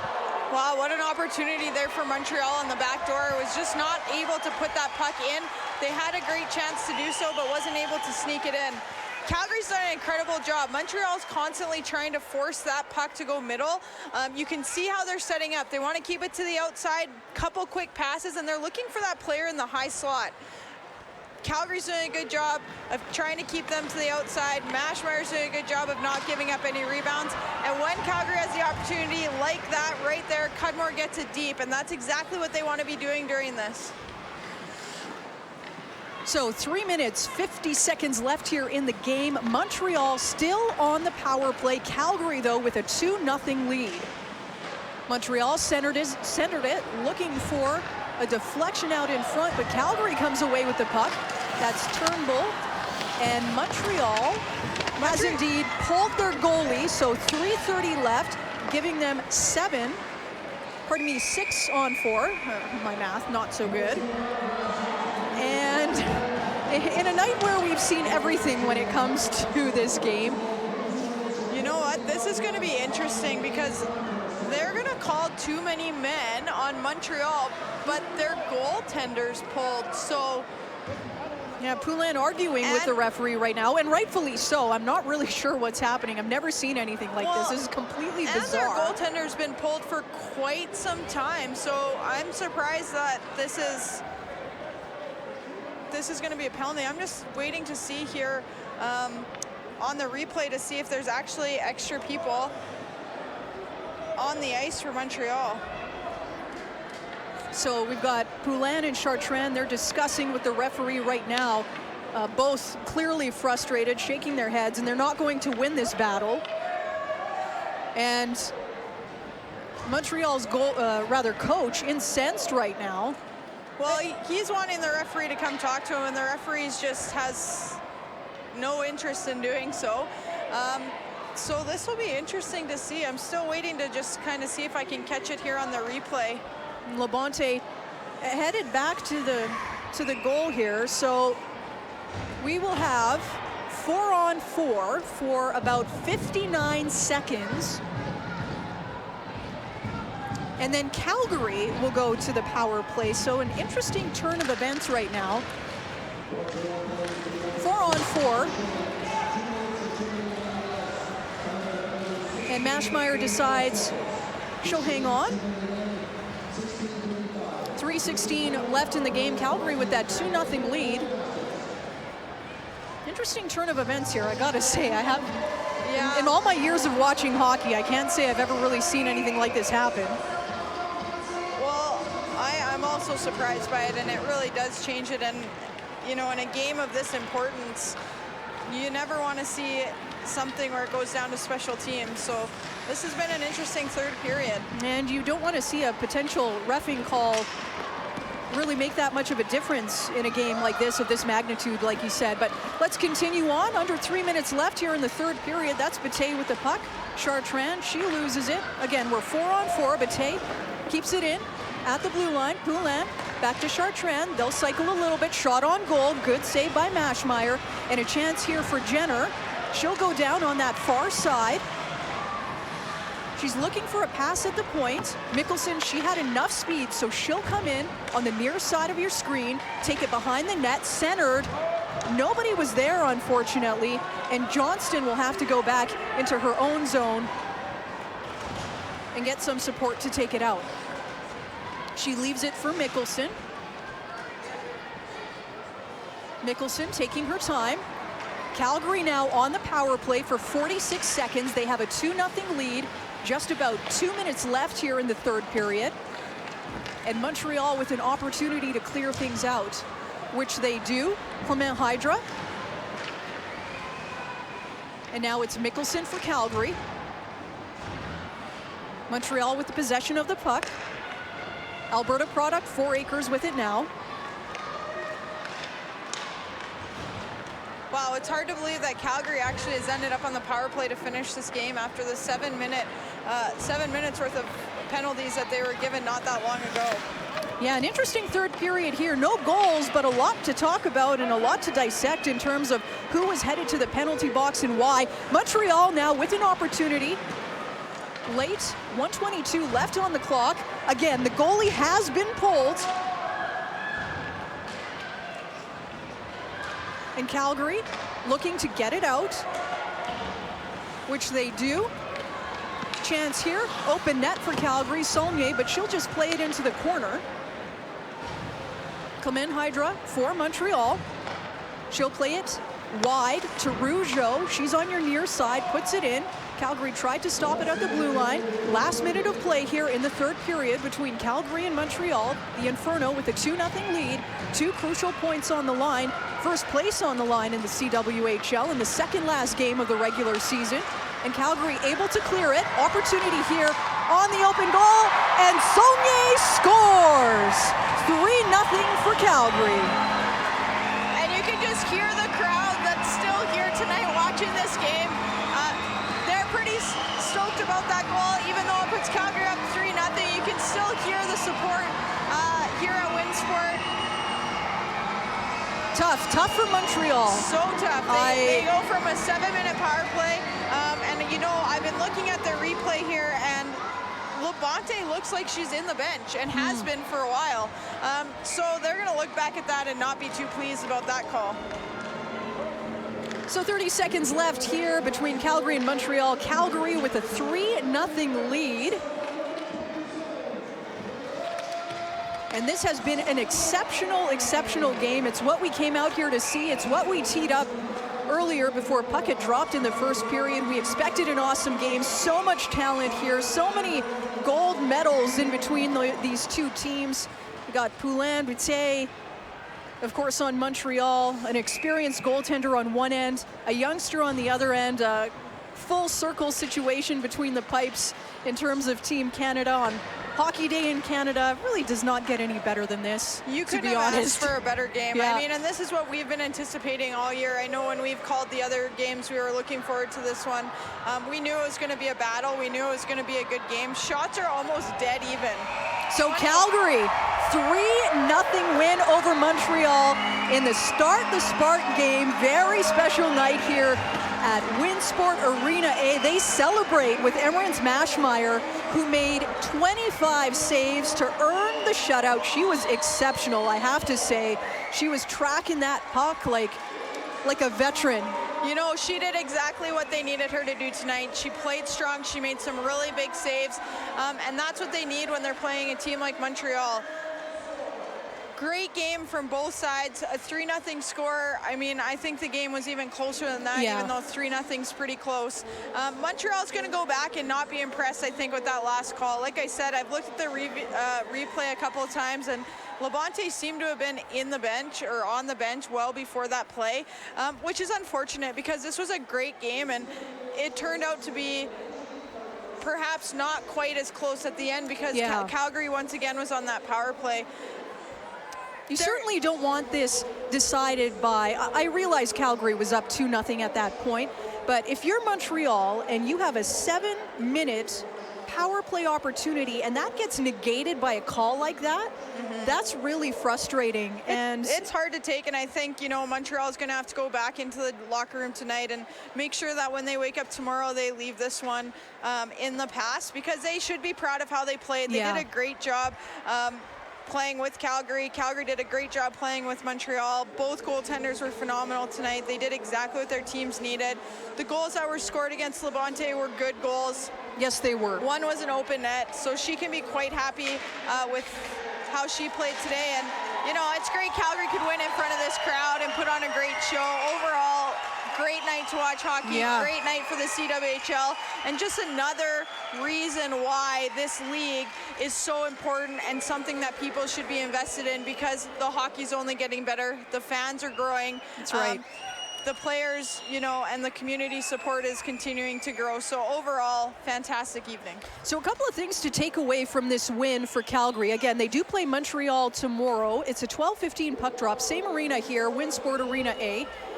However, with Calgary's win tonight, they get 2 crucial points, and as a result, Calgary will indeed clinch first place. We have confirmed this with Inferno GM Jeff Stevenson. I know you had him on in the second intermission. So Calgary will finish first in the CWHL this year, which is a fantastic achievement.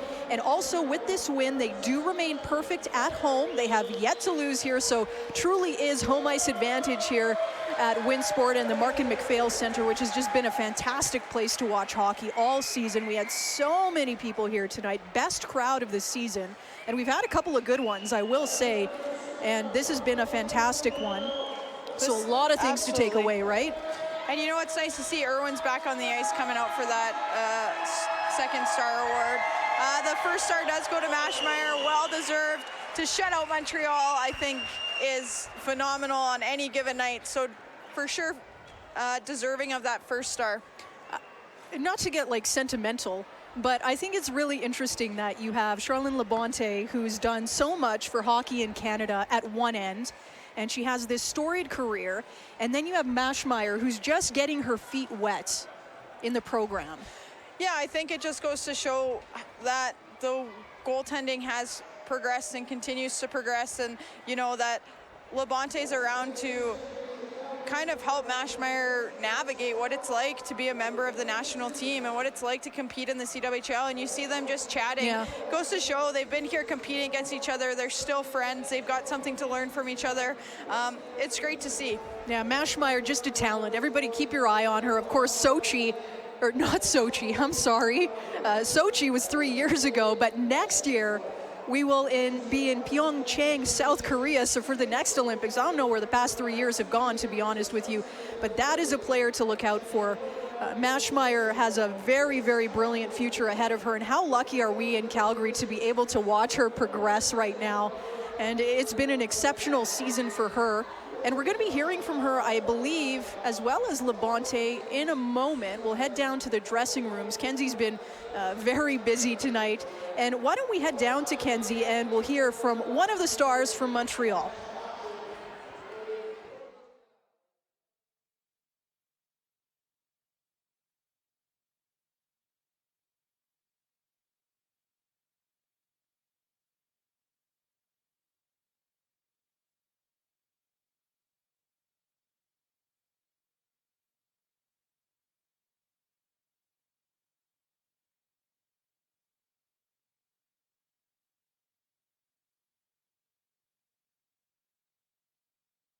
It's on now. Okay, go ahead. What was the question again? How you thought? Okay.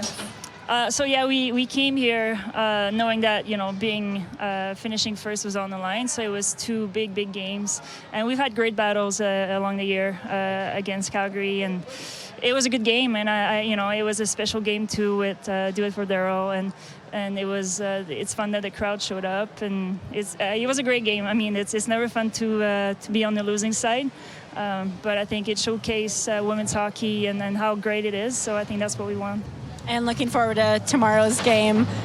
What are your guys' plans to come back with or go back to Montreal with a win tomorrow?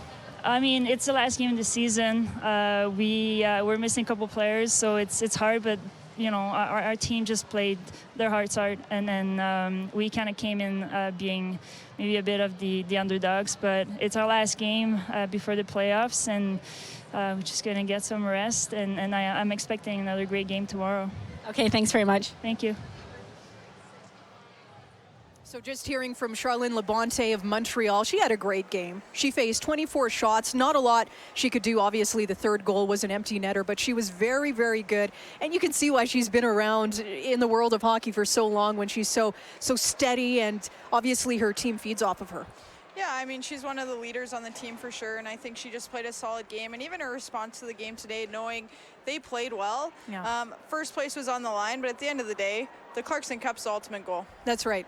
So why don't we head back to the dressing room, and we will head down there and hear from the first star tonight, Emerance Mashmeyer. Hey, Emerance, big win tonight. Start the Spark was a huge success. Tell me about the game. I mean, I can't complain about the game. Shutting out Montreal is a pretty unbelievable feeling, especially after the past couple weekends that we played against them. We were 500, so obviously this is a huge game to clinch first too, and I'm proud of my team for how they played. And looking forward, knowing that you're first place, is the pressure on? Do you practice differently? Is the mindset different, or is it all the same to you guys? Yeah, I think the best thing to do is be consistent, and I think, you know, we've been working hard all year, so I changed what we were doing. It's working, and of course there's more pressure, you know, being at the top. Everyone wants to beat you, but pressure is good, so. And going into next weekend, looking at playoffs, you guys actually aren't in a regular home arena. How's that going to change kind of the energy in dressing room and stuff like that? I mean, it's still home ice, even though we're in Carstairs or, you know, out there. But, no, we're excited to be here and not be flying, you know, across the country. You know, that's always an advantage for sure. Okay, thanks, Em. Thank you. Thanks, Kenzie. And just hearing from Emerance Mashmeyer, she made 25 saves. Shutout tonight, she looked exceptional. Not really a rookie in my books. No, definitely not. I mean, her whole career's been amazing, and I think they're going to look for that next weekend. I would be surprised if she's not the #1 going into playoffs. Yeah. So we'll see more of her this year. And overall, I just thought this was a great game, and tomorrow's going to be a great game too. And she talked about it. How great must it feel to beat Montreal, a team with the likes of Poulin and Bate, and to stop them? Yeah, absolutely.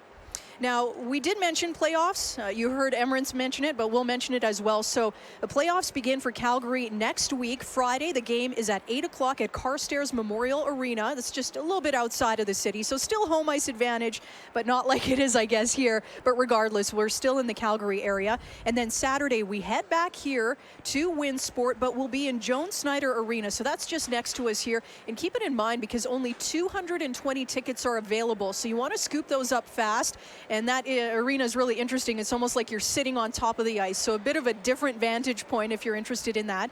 And then the third game, if needed, would be on Sunday, and that would head back to Carstairs. So if you're interested in tickets, you can head over to calgaryinferno.ca. Speaking of calgaryinferno.ca, you can also, you notice that, of course, the players were wearing their purple jerseys. That's part of Start the Spark.